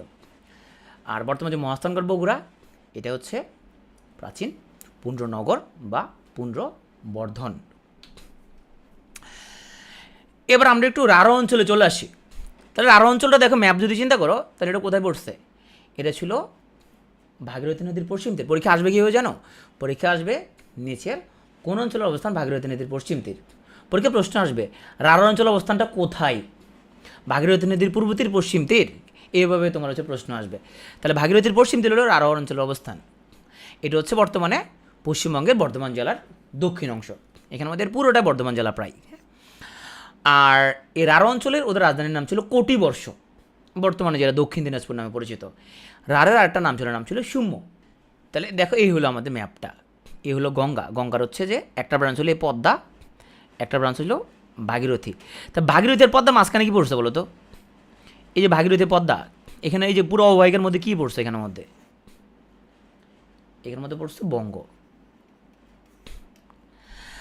আচ্ছা, আমরা এখানের মধ্যে এই সমতটটা কোন জায়গায় পড়ছে? এখানের মধ্যে এই যে এটা হলো পদ্মা নদী, তাই না? এখান থেকে পদ্মা, এটা এই যে পদ্মা নদী যে চট্টর পড়ছে এখানের মধ্যে, এলাকাগুলো এখানের মধ্যে অববাহিকাগুলো আছে। এই পদ্মা নদীর পাশে আবার এখান দিয়ে কী আছে? এখান দিয়ে আবার এলাকার মধ্যে এখান দিয়া পদ্মার, আমরা বলতে পারি পদ্মার কোন পাশ? পূর্ব পাশে, পূর্ব দিকে পদ্মার পূর্ব দিকে পড়ছে আবার। সরি, এখানে মেঘনা আছে, পদ্মা হয়ে যায় মেঘনা হয়ে গেছে, মেঘনার অববাহিকা, রাইট। এখানে পদ্মা দিয়ে পর্যন্ত ছিল পদ্মা, এরপরে আসা মেঘনার সাথে মিলিত হয়ে মেঘনা হয়ে গেছে এটা এদিক দিয়ে। তাহলে এই যে মেঘনা যাওয়া অববাহিকা, রাইট, মেঘনা যাওয়া অববাহিকাটা এখানে তোমরা দেখবা যে আমরা এখানে এই যে আমাদের এদিক দিয়ে আছে ভাগীরথী, এই দিক দিয়ে ঢুকছে আমাদের পদ্মা। পদ্মা এসে এখান দিয়ে মেঘনার সাথে এই এলো মেঘনা দিক থেকে আসছে, মিলিত হয়ে এখান দিয়ে এই মেঘনা নামকরণ হয়েছে। বিষয়টা খেয়াল করো, গঙ্গার দিক থেকে ঢুকছে, ঢুকে নামে গেল পদ্মা, এই পদ্মা এই পর্যন্ত আসছে। আর মেঘনার দিক থেকে উৎপন্ন হয়েছে, উৎপন্ন হইয়া এই পর্যন্ত আসছে, আসে পদ্মার সাথে মিলিত হয়েছে, মিলিত হয়ে এখন এটা মেঘনা নামে বঙ্গোপসাগর পতিত হয়েছে। হ্যাঁ, তাহলে দেখো মেঘনার যে মোহনাটা আমরা যদি ধরি যে গঙ্গা ভাগীরথীর আমাদের পূর্ব পাশ থেকে এই মেঘনা যে মোহনা যে এলাকাটা, এই পুরো এলাকাটা কি? এই পুরো এলাকাটা হচ্ছে সমতট, রাইট। কটিবর্ষটা দক্ষিণ দিনাজপুর, কটিবর্ষটাই রাঢ়ের যে রাজধানী কটিবর্ষ, এটা দক্ষিণ দিনাজপুর। এটা বাংলাদেশে না, পুরোটা ভারতে পড়ছে, পুরোটা ভারতে পড়ছে এটা। ওকে, তাহলে আমাদের এই যে গঙ্গা ভাগীরথীর পূর্ব দিক থেকে আমরা যদি শুরু করি, এই যে গঙ্গা ভাগীরথী অববাহিকা থেকে, এটার অববাহিকা যেটা, হ্যাঁ, এবং আমাদের মেঘনার যে মোহনা যেটা, এবং এই যে চট্টর পড়ছে এখানের মধ্যে, পুরোটা সমতল এলাকাটা। তো সমতল হচ্ছে আমাদের মূলত বৃহত্তর কুমিল্লা এবং নোয়াখালী। বৃহত্তর কুমিল্লা বলতে বোঝানো হচ্ছে এখানের মধ্যে তোমার ব্রাহ্মণবাড়িয়াও কিন্তু বৃহত্তর কুমিল্লার অন্তর্ভুক্ত, চাঁদপুরও কিন্তু তোমার বৃহত্তর কুমিল্লার অন্তর্ভুক্ত। তো যদি নতুন বিভাগ হয় কুমিল্লা, এখানে কিন্তু তোমার চাঁদপুর, তারপর নোয়াখালী, ব্রাহ্মণবাড়িয়া, এটা পুরোটা মিলে কুমিল্লা হবে। যদি প্রাইম মিনিস্টার চাচ্ছে না কুমিল্লা নাম বিভাগ দিতে, তাহলে কুমিল্লা, নোয়াখালী এবং ত্রিপুরা অঞ্চল এটা পুরোটা হচ্ছে সমতটের অন্তর্ভুক্ত। এবার দেখো, এই সমতট তাদের রাজধানী ছিল কুমিল্লা থেকে 12 মাইল পশ্চিমে বড়কামতা নামক এলাকা, যেটা রোহিতগিরি নামে পরিচিত ছিল, তার পুরো নাম ছিল রোহিতগিরি। তাহলে বড়কামতা, এটার পুরো নাম ছিল রোহিতগিরি। এখন আমরা চলে আসলাম সে এলাকায় তোমার যেখানে মেয়েরা অন্য এলাকায় তোমার হচ্ছে যে প্রেম করলেও বিয়ে শাদী করে না। তাহলে এখানের মধ্যে দেখা যাচ্ছে এ হলো আমাদের সিলেট, আর এ হচ্ছে চট্টগ্রাম। তাহলে এই সিলেট এবং চট্টগ্রাম এটা হচ্ছে হরিকেলের অন্তর্ভুক্ত। ফাদ বলে, কী যে বলেন না ভাই, কেন তুমি কি দেখছো? প্রেম করে তোমার হাত হারিকান ধরে দিবে, যেহেতু ওদের এলাকা ছিল হরিকেল, প্রেম করে তোমার হাত হারিকান ধরে দিবে, কিন্তু খুবই সাবধান। তাহলে আমরা মোটামুটি এখানের মধ্যে আমরা শুরু থেকে যদি আসি, প্রথম পড়ে ফেলাম আমরা বঙ্গ, ঢাকা, ময়মনসিংহ, ফরিদপুর, বরিশাল, পটুয়াখালী, গোপালগঞ্জ, তারপর একজন বলছে যে এখানের মধ্যে খুলনা, হ্যাঁ, এটা পুরোটা বঙ্গ এলাকার মধ্যে পড়ছে। এটা আয়তন বৃহত্তম স্বাধীন জনপদ। তারপরে নাব্য রাজধানী ছিল বরিশাল, আর পথে উত্তরপাড়া যে এলাকাটা মুন্সিগঞ্জ, ঢাকা, ময়মনসিংহ, নারায়ণগঞ্জ, তাদের রাজধানী ছিল বিক্রমপুরে। তারপরে আমরা দেখলাম যে বরিশাল এলাকাটা একটা সময় চন্দ্রদ্বীপ নামে পরিচিত ছিল। তারপরে বঙ্গবাঙালির পরিচয়, এটা আমরা সর্বপ্রথম আমরা দেখলাম যে ঐতরেয়ারণ্যক নামক গ্রন্থে বঙ্গ শব্দের উল্লেখ পাওয়া যায়। এখানে চলে আসছিলাম আমরা গৌড়তে। গৌড় হলো চাপাই এবং তার আশেপাশের এলাকা। প্রথম ধারণা পাওয়া যায় পাণিনির গ্রন্থে, রাজধানী ছিল কর্ণসুবর্ণ, বর্তমান মুর্শিদাবাদ। সেখান থেকে চলে আসছিলাম আমরা পুণ্ড্রতে, এটা সবচেয়ে প্রাচীন এবং অত্যন্ত সমৃদ্ধ। রাজধানী ছিল পুণ্ড্রনগর বা পুণ্ড্রবর্ধন, এটা হলো বগুড়া, রাজশাহী, দিনাজপুর ওই এলাকাটা। তারপর আমরা চলে আসছিলাম রাঢ় অঞ্চলে। রাঢ় মানে হচ্ছে এখন বর্তমানে তোমার বর্ধমান জেলার যে দক্ষিণ অংশ ছিল রাঢ়ের অবস্থান। এবং রাঢ় হচ্ছে ভাগীরথী নদীর পশ্চিম তীরে মূলত। তাদের রাজধানীর নাম হলো কটিবর্ষ, বর্তমানে যেটা দক্ষিণ দিনাজপুর, এবং রাঢ়ার একটা নাম ছিল সুম্য। তারপর এখান থেকে আমরা চলে আসছিলাম সমতট অঞ্চলে। সমতট হচ্ছে কুমিল্লা, নোয়াখালী, ত্রিপুরা, এই পুরো এলাকাটা ছিল সমতট। আর গঙ্গা ভাগীরথীর অববাহিকার একদম পূর্ব তীর থেকে শুরু করে একদম মেঘনার মোহনা পর্যন্ত এলাকাটা ছিল সমতট। তাদের রাজধানী ছিল কুমিল্লা থেকে 12 মাইল দূরে তোমার বড়কামতা নামক এলাকায়, যেটা পুরো নাম ছিল রোহিতগিরি। এরপর আমরা চলে আসছি তোমার হচ্ছে যে হরিকেলে। এই হরিকেল ছিল বর্তমান তোমার সিলেট এবং চট্টগ্রাম। তারপরে আমরা চলে আসছি, এখন চলে আসবো আমরা বরেন্দ্র এলাকায়। বরেন্দ্র এলাকাটায় স্বাধীন কোনো এলাকা না, এটা ছিল পুণ্ড্রের অন্তর্ভুক্ত। তাহলে এদিক থেকে ঢুকছে আমাদের করতোয়া, আর এদিক থেকে ঢুকছে হচ্ছে আমাদের গঙ্গা। তাহলে গঙ্গা করতোয়ার আমাদের হচ্ছে যে মধ্যবর্তী যে অঞ্চলটা, এটাই হচ্ছে আমাদের বরেন্দ্র অঞ্চল। এই বরেন্দ্র অঞ্চল মধ্যে রাজশাহীর কিছু অংশ, বগুড়ার কিছু অংশ এবং রংপুর দিনাজপুরের কিছু অংশ, এটা ছিল বরেন্দ্র। স্বাধীন কোন এলাকাটা সে হলো পুণ্ড্রের অন্তর্ভুক্ত ছিল। আর বরেন্দ্রকে বলা হয় শক্তমাটির জনপদ। এখন আসো আমরা সংক্ষেপে কিছু এলাকার আমরা দেখি যে সিলেট, যেটাকে বলা হয়তো শ্রীহট্ট। আর একটা এলাকা কথা বলছিলাম যেটা এখানে আমাদের ডিসক্রিপশন, তার সাথে ম্যাপের ডিসক্রিপশন পুরোপুরি মিলে না। যেমন আমার এখানে লেখা ছিল হরিকেলের উত্তর অবস্থিত ছিল তাম্রলিপ্ত জনপদ। এই লাইনটা নেওয়া হয়েছিল আমাদের নবম দশম শ্রেণীর বই থেকে। আসলে এই তাম্রলিপ্ত নামক জায়গাটা ছিল বর্তমানে মেদিনীপুর জেলার যে তমলুক, সেটা ছিল তাম্রলিপ্তের প্রাণকেন্দ্র। আর এই তাম্রলিপ্ত এই জায়গাটা গুরুত্বপূর্ণ নৌ বাণিজ্যের কেন্দ্র হিসেবে পরিচিত ছিল। এই তাম্রলিপ্ত ছিল এক্স্যাক্টলি এখানে যেটা দেখতে পাচ্ছ, এই হলো তাম্রলিপ্ত। এইখানে তাম্রলিপ্ত, হ্যাঁ এখানে তাম্রলিপ্ত। তার পরীক্ষায় এই প্রশ্ন যদি আসে যে তাম্রলিপ্তের অবস্থান কোথায়, হরিকেলের উত্তরে, দক্ষিণে, পূর্ব, পশ্চিমে, তুমি সুন্দর করে হরিকেলের উত্তরে দেখাই দিবা, যেহেতু বইতে লেখা আছে এরকম। হ্যাঁ গুগল ম্যাপে তমলুক লিখলে এখন লোকেশনে কিন্তু চলে আসে।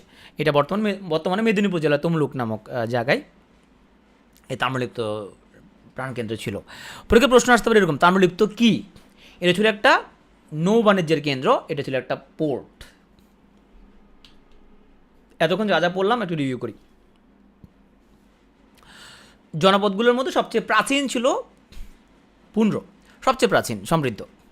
আর ঐতরারণ্য গ্রন্থে আমরা সর্বপ্রথম বঙ্গোপসাগরের উল্লেখ পাওয়া যায়। পাণিনির গ্রন্থে সর্বপ্রথম আমরা গৌড়ের উল্লেখ পাই। ও আচ্ছা, কালিদাসের গ্রন্থে কিন্তু বঙ্গ জনপদের উল্লেখ এখানের মধ্যে পাওয়া যায়।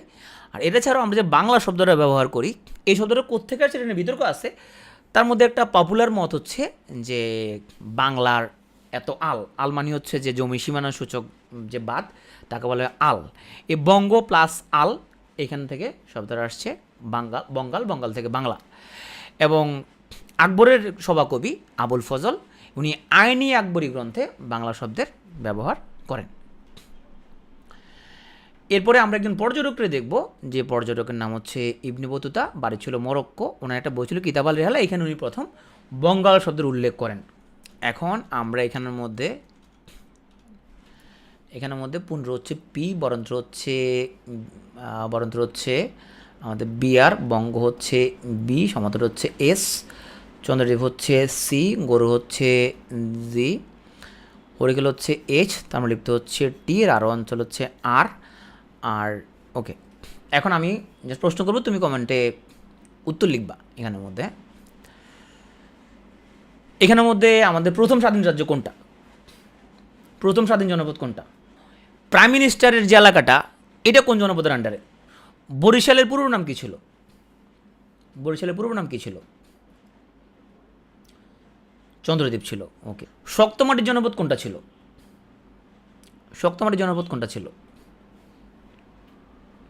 তুমি নর্মালি চিন্তা করো কোন এলাকার মাটি তোমার হচ্ছে যে মাটি গঠন চিন্তা করো। শক্তমাটির জনপদ ছিল কোনটা? বরেন্দ্র। ওকে,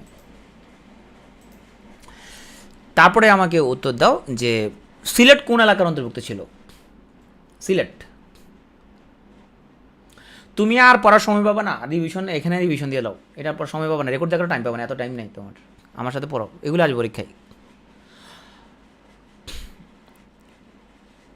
একটা নৌবন্দর কোনটি ছিল? নৌবন্দর প্রাচীন একটা নৌবন্দর ছিল কোনটি?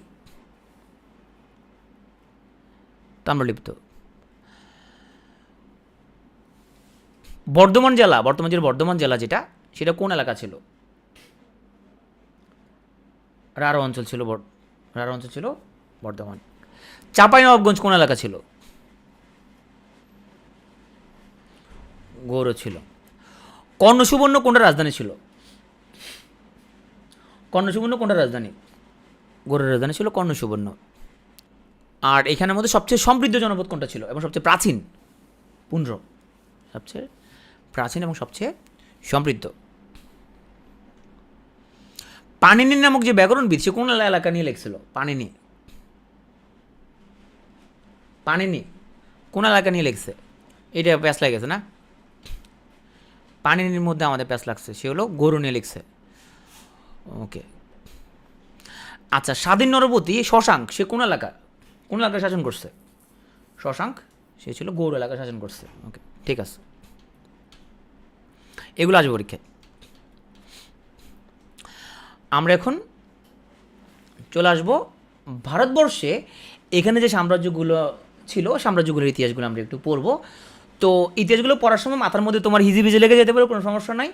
আমি একদম এই টপিকের সবার শেষে একটা টেবিল দিব, ওই টেবিলটা মুখস্থ করতে পারলে হবে। ওই টেবিলটা তুমি হচ্ছে তুমি তোমার ওই পড়ার টেবিলের সামনে লাগিয়ে রাখবা, বা তুমি স্ক্রিনশট নিয়ে তোমার ফোনে দিয়ে রাখবা। তাম্রলিপ্তর অবস্থান হচ্ছে তোমার মেদিনীপুর জেলা, যেটা সেটাই মেদিনীপুর জেলা। তমলুক ছিল তাম্রলিপ্তের প্রাণকেন্দ্র, এবং এটা ছিল সমুদ্র উপকূলবর্তী একটা এলাকা, এবং হুগলি এবং রূপনারায়ণ নদের সঙ্গমস্থলতে 12 মাইল দূরে। এখন ওই যে 9-10 বইয়ের মধ্যে লেখা হরিকেলের উত্তরে। হ্যাঁ, ওই একটা পরীক্ষা এমনি চলে আসছে, সেই জন্য আমরা বলছিলাম যে এটা হরিকেলের উত্তরের সাথে আমার ম্যাপের সম্পর্ক নাই। তবে কিছু লোকজন মনে করে যে তোমার তমলুক যেটা তাম্রলিপ্ত, সেটা এখান থেকে কোনো একটা এলাকা ছিল বলে কিছু লোক মনে করে, সেজন্য 9-10 বইয়ের মধ্যে চলে আসছে। ওকে, তো আমরা সবার আগে চলে যাবো আলেকজান্ডার দ্য গ্রেটের কাছে। তার বাপের নাম ছিল রাজা ফিলিপস, সে ছিল মেসিডোনিয়ার রাজা।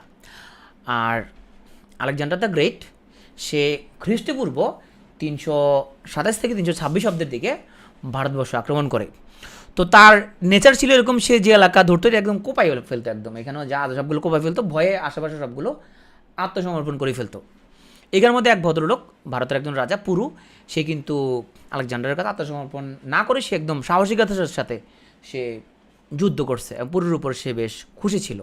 আর পুরুর সাথে আলেকজান্ডারের হিদাসপিসের যুদ্ধ হয়, যদিও পুরু হারছিল, কিন্তু হারার পরও পুরো সাহসিকতায় কিন্তু আলেকজান্ডার খুশি হয়েছিল। পরে আলেকজান্ডার কিন্তু তোমার ভারতবর্ষ তোমার জয় করে যখন সে ব্যাবিলনের দিকে যাচ্ছিল, তখন ব্যাবিলনে সে মারা যায়, এবং খ্রিস্টপূর্ব 323 অব্দে ব্যাবিলন নামক জায়গায় আলেকজান্ডার মৃত্যুবরণ করে। এর আলেকজান্ডারের উপরে আমাদের পড়াশোনা।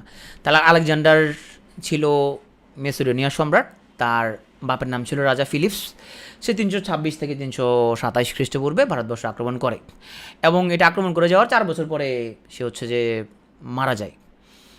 এখানে আমরা একটা সিকোয়েন্স দেখাইছি, সেটা হচ্ছে যে সক্রেটিসের ছাত্রের নাম ছিল প্লেটো, প্লেটোর ছাত্র ছিল এরিস্টটল, আর এরিস্টটলের ছাত্র ছিল এ রাজা, আমাদের সম্রাট, যাকে আমরা বলি আলেকজান্ডার দ্য গ্রেট। তো আলেকজান্ডার যখন ভারত আক্রমণ করতেছিল, তখন আমাদের যে বঙ্গভূখণ্ডে আমাদের গঙ্গা রেডি নামক একটা শক্তিশালী রাজ্য ছিল। আমি বলছি ক্লাসে মনোযোগ দিতে, স্লাইডের দিকে, বইয়ের মধ্যে পাওয়া লাগবে না, তুমি স্লাইডের দিকে মনোযোগ দাও। এখানে আমি যা পারি সেই দিকে মনোযোগ দাও, এদিকে তাকাই থাকো, কারণ তুমি এই জিনিসটা রিভিউ করার টাইম পাবে না। আর তুমি লেকচার বুক দেখে করবা, তুমি আমি যে আমরা পড়ে আমার সাথে যাতে পড়ে ফেলে এখানের মধ্যে, এটাই লাস্ট পড়া তোমার, আর কোনো টাইম নাই। এরপর শুধু কোশ্চেন ব্যাংকটা সলভ করবা, শেষ। রিভিশন দেওয়ার টাইম নেই, শুধু স্লাইডগুলো চোখ বলাবা। এই স্লাইডগুলো তোমাদের ওয়েবসাইটে আপলোড করা আছে। তো আলেকজান্ডার যখন ভারত আক্রমণ করতেছিল, তখন বাংলাদেশে গঙ্গা রেডি নামক একটা শক্তিশালী একটা রাজ্য ছিল। আর গ্রিক লেখক মেগাস্থিনিস, যাকে নিয়ে আমরা একটু পড়বো, সেটা বই লিখছে, তার বইটার নাম বলি ইন্ডিকা। সে ইন্ডিকা নামক গ্রন্থে সে গঙ্গা রেডাই জনপদের কথা উল্লেখ করছে। তো আমরা প্রথমে তাহলে আলেকজান্ডারকে পড়ে ফেললাম। সে, তার বাপের নাম ফিলিপস, সেই 327 থেকে 326 অব্দে ভারতবর্ষ আক্রমণ করে। পুরুষ সাথে তারা যুদ্ধ হয়, যুদ্ধের নাম ছিল হিদাসপিসের যুদ্ধ, এবং এখানে যাওয়ার পথে সে ব্যাবিলনে সে মরে যায়। ওকে, আমরা চলে আসি ভারতবর্ষে সাম্রাজ্যের ইতিহাস। হ্যাঁ, দেখো, ভারতবর্ষের প্রথম যে সম্রাট, মানে যিনি প্রথম সাম্রাজ্য স্থাপন করে, ওনার নাম হচ্ছে চন্দ্রগুপ্ত মৌর্য। আমরা পুরো ইতিহাস পড়ার সময় আমরা দুটো ইতিহাস পড়বো, একটা হলো পুরো ভারতবর্ষের ইতিহাস, আবার এই বাংলা ভূখণ্ড তার ইতিহাস। মাঝে মধ্যে আমরা ভারতে চলে যাব, মাঝে মধ্যে আমরা বাংলা ভূখণ্ডে ফিরে আসব। মাঝে মধ্যে আমরা দেখব যে বাংলা ভূখণ্ডের লোকজন এখানের মধ্যে তারা দিল্লির আধিপত্য মানতেছে না, আর মাঝে মধ্যে দেখব তারা দিল্লির কথাবার্তা তারা শুনতেছে। এই পুরো ইতিহাসটা আমরা এইভাবে আমরা একবার পুরো ভারতের ইতিহাস পড়বো, আবার আমরা বাংলা ভূখণ্ডে ফিরে আসবো প্রত্যেকটা চ্যাপ্টার। তাহলে তুমি খেয়াল রাখবা আমরা কোনটাতে আছি। এখন আমরা পড়তেছি পুরো ভারতবর্ষে। তাহলে চন্দ্রগুপ্ত মৌর্য সে ছিল পুরো ভারতের প্রথম সম্রাট। এই চন্দ্রগুপ্ত মৌর্য সে আলেকজান্ডারের মৃত্যুর পরে আলেকজান্ডার যে সেনাপতি সেলিউকাস তাকে পরাজিত করে উপমহাদেশ থেকে গ্রিকদেরকে এখান থেকে তাদেরকে তাড়াই দেয়। তো এই চন্দ্রগুপ্ত মৌর্যের সময় একজন গ্রিক দূত যার নাম ছিল মেগাস্থিনিস, সে ভারতবর্ষে আগমন করে। তো মেগাস্থিনিস ভাই একটা বই লিখছে, বইয়ের নাম ছিল ইন্ডিকা। তবে উনি আবার বাংলায় আসে নাই। তাহলে পরীক্ষা প্রশ্ন আসতে পারে যে কোন গ্রিক দূত সর্বপ্রথম তোমার ভারতে আসেন? মেগাস্থিনিস। প্রশ্ন আসতে পারে চন্দ্রগুপ্ত মৌর্যের সময় কোন দূত ভারতবর্ষে আসেন? উত্তর হবে মেগাস্থিনিস। প্রশ্ন আসতে পারে ইন্ডিকা নামক গ্রন্থ কে লিখছে? উত্তর হবে মেগাস্থিনিস। আমি একটা চার্ট করে দিয়েছি, তোমার চারটা মনোযোগ দিয়ে দেখলেই হবে। এই চন্দ্রগুপ্ত মৌর্যের তার প্রধানমন্ত্রীর নাম ছিল চাণক্য, এবং সে ছিল মহাপণ্ডিত। রাষ্ট্রবিজ্ঞানে পাণ্ডিত্যের জন্য তাকে বলা হয়তো ভারতের ম্যাকিয়াভেলি। আর চাণক্যের ছদ্মনাম ছিল ফেগাডি, আর কি তার ফেগাডি ছিল কৌটিল্য বা বিষ্ণুগুপ্ত। তো এই চাণক্য সে একই সাথে একজন অর্থনীতিবিদ, দার্শনিক এবং রাজার উপদেষ্টা ছিল। রাষ্ট্রবিজ্ঞান বিষয়ক বা রাষ্ট্র শাসন বিষয়ক সে একটা বই লিখছে, সে বইটার নাম হচ্ছে অর্থশাস্ত্র। এটা 15 খণ্ডের একটা বই। তখন ভারতবর্ষে একটা ইউনিভার্সিটি ছিল যেটা অনেকেই পুরোপুরি ইউনিভার্সিটির মর্যাদা দেয় না, যেটার নাম ছিল তক্ষশিলা বিশ্ববিদ্যালয়। কারণ অনেকে মনে করে যে একটা ইউনিভার্সিটির যে স্ট্রাকচার থাকা উচিত, তক্ষশিলা সেরকম ছিল না, সেজন্য এটা পুরো পূর্ণাঙ্গ ইউনিভার্সিটি না। তো এই তক্ষশিলা ইউনিভার্সিটির ওইটা অবস্থিত পাকিস্তানে। আর চাণক্য এখানে অর্থনীতি ও রাষ্ট্রবিজ্ঞানের উপরে এখানে অধ্যাপনা করতেন। আর উনি চন্দ্রগুপ্ত মৌর্য এবং তার ছেলে বিন্দুসারের উপদেষ্টা ছিল। তাহলে এখানে আমরা এলো চন্দ্রগুপ্ত মৌর্য, ভারতবর্ষের প্রথম সম্রাট। মৌর্য সাম্রাজ্য উনি স্থাপন করেছিলেন। এই চন্দ্রগুপ্ত মৌর্যের আমলে একজন ব্রিটিশ দূত আসছিল, নাম কি বলতো? তার নাম ছিল মেগাস্থিনিস। মেগাস্থিনিস একটা বই লিখছে, বইয়ের নাম হলো ইন্ডিকা। তবে মেগাস্থিনিস ভাই কিন্তু বাংলায় আসে নাই। চন্দ্রগুপ্ত মৌর্যের প্রাইম মিনিস্টার তার নাম ছিল কৌটিল্য। তার নাম ছিল কৌটিল্য। কৌটিল্য একটা বই লিখছে, বই নাম হলো অর্থশাস্ত্র। কৌটিল্য অত্যন্ত মহাপণ্ডিত ছিল, তারা বলা হতো ম্যাকিয়াভেলি। রাষ্ট্রবিজ্ঞান বিষয়ক তার চিন্তাভাবনা ছিল, তক্ষশিলা ইউনিভার্সিটিতে পড়াইতো। চন্দ্রগুপ্ত মৌর্যের পোলার নাম হলো বিন্দুসার, বিন্দুসারের পোলার নাম হলো অশোক। তাহলে অশোক আর চন্দ্রগুপ্ত মৌর্যের সম্পর্ক কী ছিল?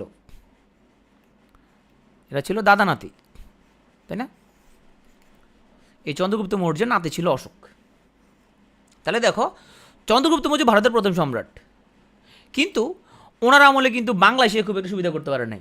ওনার পোলা বিন্দুসারও কিন্তু তোমার বাংলা সুবিধা করতে পারে নাই, বাংলা সুবিধা করতে পারছে অশোক। দেখি আমরা, অশোক হচ্ছে মৌর্য বংশের 3 নম্বর সম্রাট এবং মৌর্য বংশের শ্রেষ্ঠ শাসক। একটা বিষয় খেয়াল করবা যে তখন বাংলা ছিল অত্যন্ত সমৃদ্ধ। হ্যাঁ, এখন দুনিয়া সবাই তোমার কোন দেশে যাওয়ার স্বপ্ন দেখে? মানে দুনিয়া যে কোনো দেশ থেকে, সেটা হোক চাইনিজ, হোক জাপানি, হোক ইউরোপিয়ান। ইউরোপিয়ানরা কোথায় যাওয়ার স্বপ্ন দেখে? কোথায় যেতে চায় সবাই? সব ইউএসএতে যেতে চায় সবাই, তাই না? সবাই ইউএসএতে যেতে চায়, ইউএসএ দুনিয়ার 1 নম্বর দেশ, সবাই এখানে যেতে চায়। ইউকের লোকজন ইউএসএতে যেতে চায়, সবাই চায় ইউএসএতে যাবে সে। তখনকার মানুষজন হচ্ছে যে বাংলায় আসতে চাইতো, কারণ বাংলা ছিল সবচেয়ে সমৃদ্ধ, বাংলা সবচেয়ে বেশি ফসল উৎপাদন হতো। উৎপাদনই তো তখন ছিল সবচেয়ে দামি জিনিস, তাই না? তো অনেক উৎপাদন হতো এখানে। বাংলার মেয়েরা ছিল অনেক সুন্দর, হ্যাঁ, এখনও সুন্দর, তখন আর বেশি সুন্দর ছিল আর কি। সবাই চাইতো বাংলার মেয়েরা যদি ওরা একটু প্রেম টেম যদি পটাতে পারে, ওই জন্য ওখানে চলে আসতো আর কি। হ্যাঁ, তো উৎপাদন যেহেতু এখানে বেশি ছিল, সুতরাং এটা ছিল সবচেয়ে সমৃদ্ধ। এই জন্য দেখবা বাংলা জয় করা কিন্তু এত সোজা না। আর যে বাংলা জয় করতে পারছে সে হয়ে গেছে শ্রেষ্ঠ। তাহলে কোন মুঘল শাসক বাংলা পুরোটা সে মোটামুটি বিশাল অংশ বাংলা জয় করে ফেলছে, মানে পুরোটা বাংলা তার আন্ডারে নিয়ে আসছে? আকবর। এই জন্য আকবর মুঘলদের মধ্যে শ্রেষ্ঠ হয়ে গেছে, তাকে গ্রেট বলা হয়, আকবর দ্য গ্রেট। বাংলা কিন্তু একটা তখন ইতিহাসের মধ্যে একটা বিশাল স্থান আছে।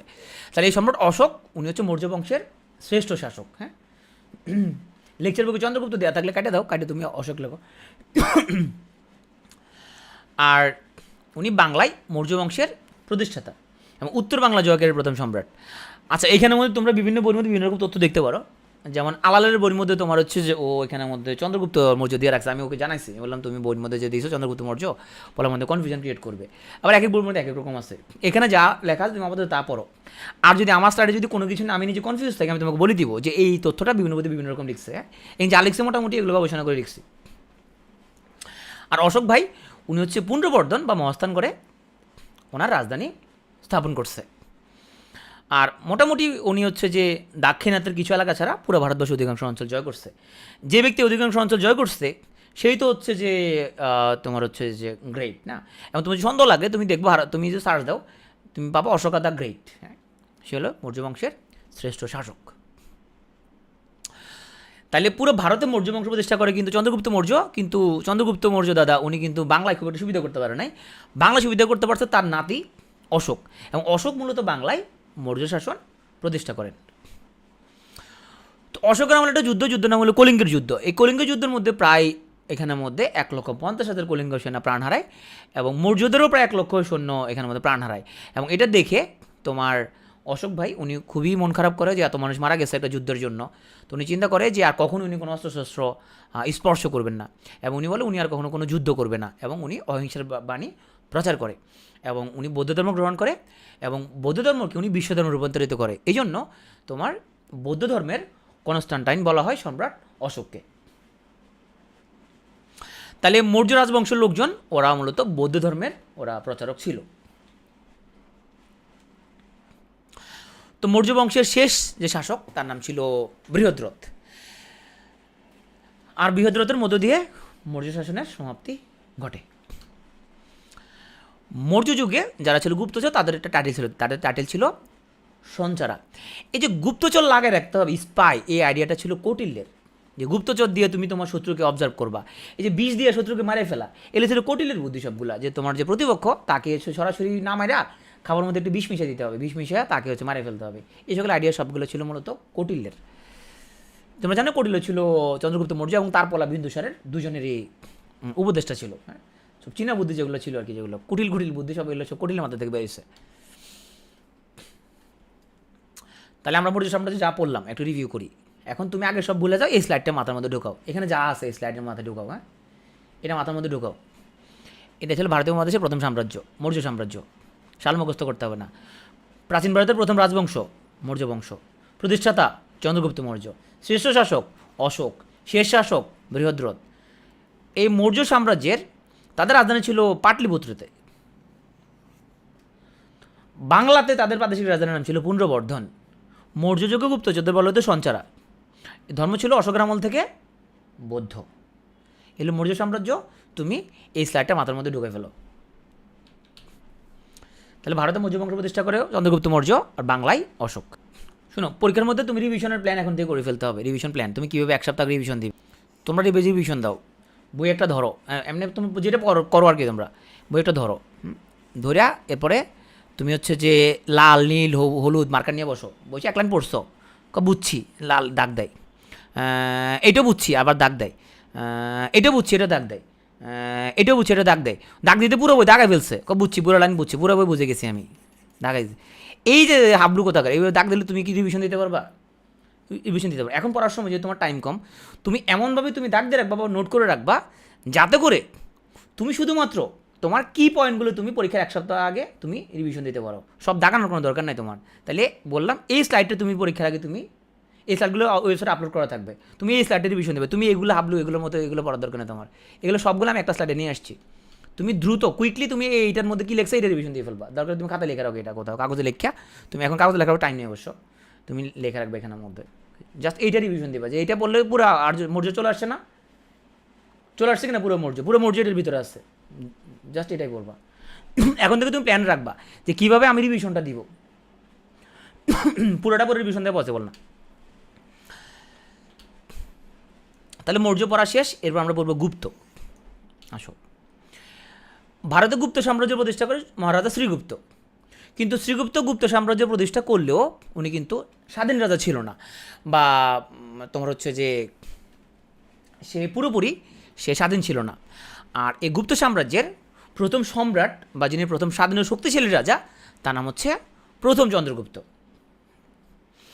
আর প্রথম চন্দ্রগুপ্ত হলো শ্রীগুপ্তের তোমার হচ্ছে যে তার নাতির পোলা, মানে পৌত্র মানে নাতির পোলা। আর এই গুপ্ত সাম্রাজ্যের শ্রেষ্ঠ রাজার নাম ছিল সমুদ্রগুপ্ত। আমি ক্লাসের শেষে একটা চার্ট করছি, সেই চার্টটা তুমি মুখস্থ করবা, ওইটাই তোমার রিভিশন। ওই চার্টটা তুমি খাতার মধ্যে লিখে রাখবা বা স্ক্রিনশট নিয়ে রাখবা, যা করবা করো, ওইটা রিভিশন দিলে হবে। এগুলো পুরোটা আমি একটা চার্ট করে দিচ্ছি। আর গুপ্ত সাম্রাজ্যের একজন উল্লেখযোগ্য শাসক নাম হলো দ্বিতীয় চন্দ্রগুপ্ত। এই ভদ্রলোকটা আমরা একটু পড়বো। অত্যন্ত ভালো একজন লোক ছিল। সে শিল্প সাহিত্যের অনেক তোমার শিল্প সাহিত্য বিজ্ঞানী, হ্যাঁ, তার আমলে বেশ পৃষ্ঠপোষকতা পাইছে। এবং দ্বিতীয় চন্দ্রগুপ্ত ভাই, ওনার উপাধি ছিল বিক্রমাদিত্য। তাহলে আমরা এখানে ওই শ্রীগুপ্তর নাম জানলাম, প্রথম চন্দ্রগুপ্ত, সমুদ্রগুপ্ত আর দ্বিতীয় চন্দ্রগুপ্ত, এই ভাইদেরকে আমরা একটু জানবো। আর দ্বিতীয় চন্দ্রগুপ্ত উনি 9 জন পণ্ডিতকে নিয়ে উনি নবরত্ন সভা গঠন করছিল। 9 জন মহাপণ্ডিত ছিল। এই মহাকবি কালিদাস কিন্তু দ্বিতীয় চন্দ্রগুপ্তের একজন পণ্ডিত ছিল। আর দ্বিতীয় চন্দ্রগুপ্তের নাম হলো ফাহিয়ান, ভারত সফর করছে। সবগুলা তোমার সফরকারী, এদেরকে আমরা একসাথে আবার পড়বো, সামনে পাবা তুমি। পৌত্র মানে হচ্ছে তোমার নাতির পোলা, পতি বলে না, পৌত্র মানে হচ্ছে নাতির পোলা। আর আমাদের দ্বিতীয় চন্দ্রগুপ্ত ভাইয়ের ওনার আমলে 2 জন বিজ্ঞানী ছিল, একজন আর্যভট্ট, একজন হচ্ছে বরাহমিহির। চলো আমরা একটু জানি আমাদের সম্পর্কে। তাহলে এই স্লাইডটা মাথার মধ্যে ঢুকাই ফেলবো পুরোটা। এখানে যা লিখছি, গুপ্ত সাম্রাজ্য, এটা ছিল প্রাচীন ভারতীয় স্বর্ণযুগ। সাল মুখস্থ করতে হবে না। প্রতিষ্ঠাতার নাম মহারাজা শ্রীগুপ্ত।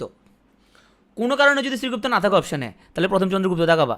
যদি উনি থাকে তাহলে ওনাকে দিবা, থাকলে তো ওনাকে দেখাবা তুমি। আর উনি যদি না থাকে অপশানে, তাহলে ওনাকে দিবা, প্রথম চন্দ্রগুপ্ত। তাহলে যদি আসে প্রথম সম্রাটের নাম কি, প্রথম স্বাধীন শক্তিশালী রাজাকে, অবশ্যই প্রথম চন্দ্রগুপ্ত।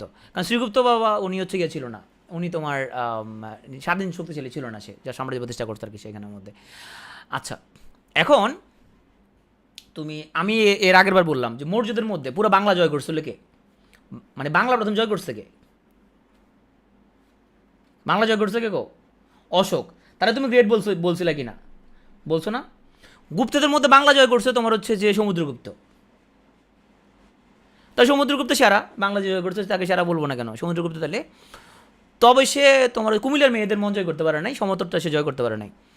দরকার নাই, তুমি যদি মনে রাখো বাংলার পুরোটা বাংলা জয় করছে সমুদ্রগুপ্ত, এবং সে শ্রেষ্ঠ শাসক, সে হলো সমুদ্রগুপ্ত। এবং তাকে বলে প্রাচীন ভারতের নেপোলিয়ন। শেষ শাসক দ্বিতীয় জীবিত গুপ্ত বা বিষ্ণুগুপ্ত। কমেন্টে লিখে বললো মৌর্যদের শেষ শাসককে, কমেন্টে লিখে বলো মৌর্যদের শেষ শাসককে। হ্যাঁ, অশোক বলি শেষ বলে, অশোক তো 3 নাম্বার, বৃহদ্রথ। ওকে, বৃহদ্রথ। আর গুপ্তদের শেষ শাসক হচ্ছে দ্বিতীয় জীবিত গুপ্ত বা বিষ্ণুগুপ্ত। আর আজকে পুরো ক্লাসটা করার পরে তোমার যদি মাথার মধ্যে প্যাঁচ না লাগে, তাহলে তোমার মাথার মধ্যে সমস্যা আছে। যাদের মাথা প্যাঁচ লাগছে তুমি নর্মাল, তুমি প্যাঁচ লাগলে নর্মাল। যাদের মাথা প্যাঁচ লাগে নাই ও অ্যাবনর্মাল, ওর মাথার মধ্যে প্রচুর প্রবলেম আছে, ও একটা পাগল। আর গুপ্তদের রাজধানী ছিল পাটলিপুত্র, এবং প্রাদেশিক রাজধানী ওদের আমল ছিল পুণ্ড্রনগর। প্রাদেশিক মানে বাংলা অঞ্চলের রাজধানী, এটা ছিল পুণ্ড্রনগর। আর পুরো ভারতের জন্য ছিল পাটলিপুত্র। গুপ্তদের ধর্ম ছিল ব্রাহ্মণ ধর্ম বা সনাতন ধর্ম বা হিন্দু ধর্ম। এই স্লাইডটা মাথার মধ্যে ঢুকাবা, হ্যাঁ? ওকে, তাহলে গুপ্তদের মধ্যে এই গুপ্ত সাম্রাজ্যের কিছু বিশেষত্ব বলি। এটা ছিল ভারতের স্বর্ণযুগ। কেন স্বর্ণযুগ? এই সময়ের মধ্যে আবিষ্কার হয়েছে বিজ্ঞান প্রযুক্তি, তারপর তোমার শিল্প সাহিত্য, গণিত, জ্যোতির্বিদ্যা, সব কিছুর উন্নতি হয়েছে।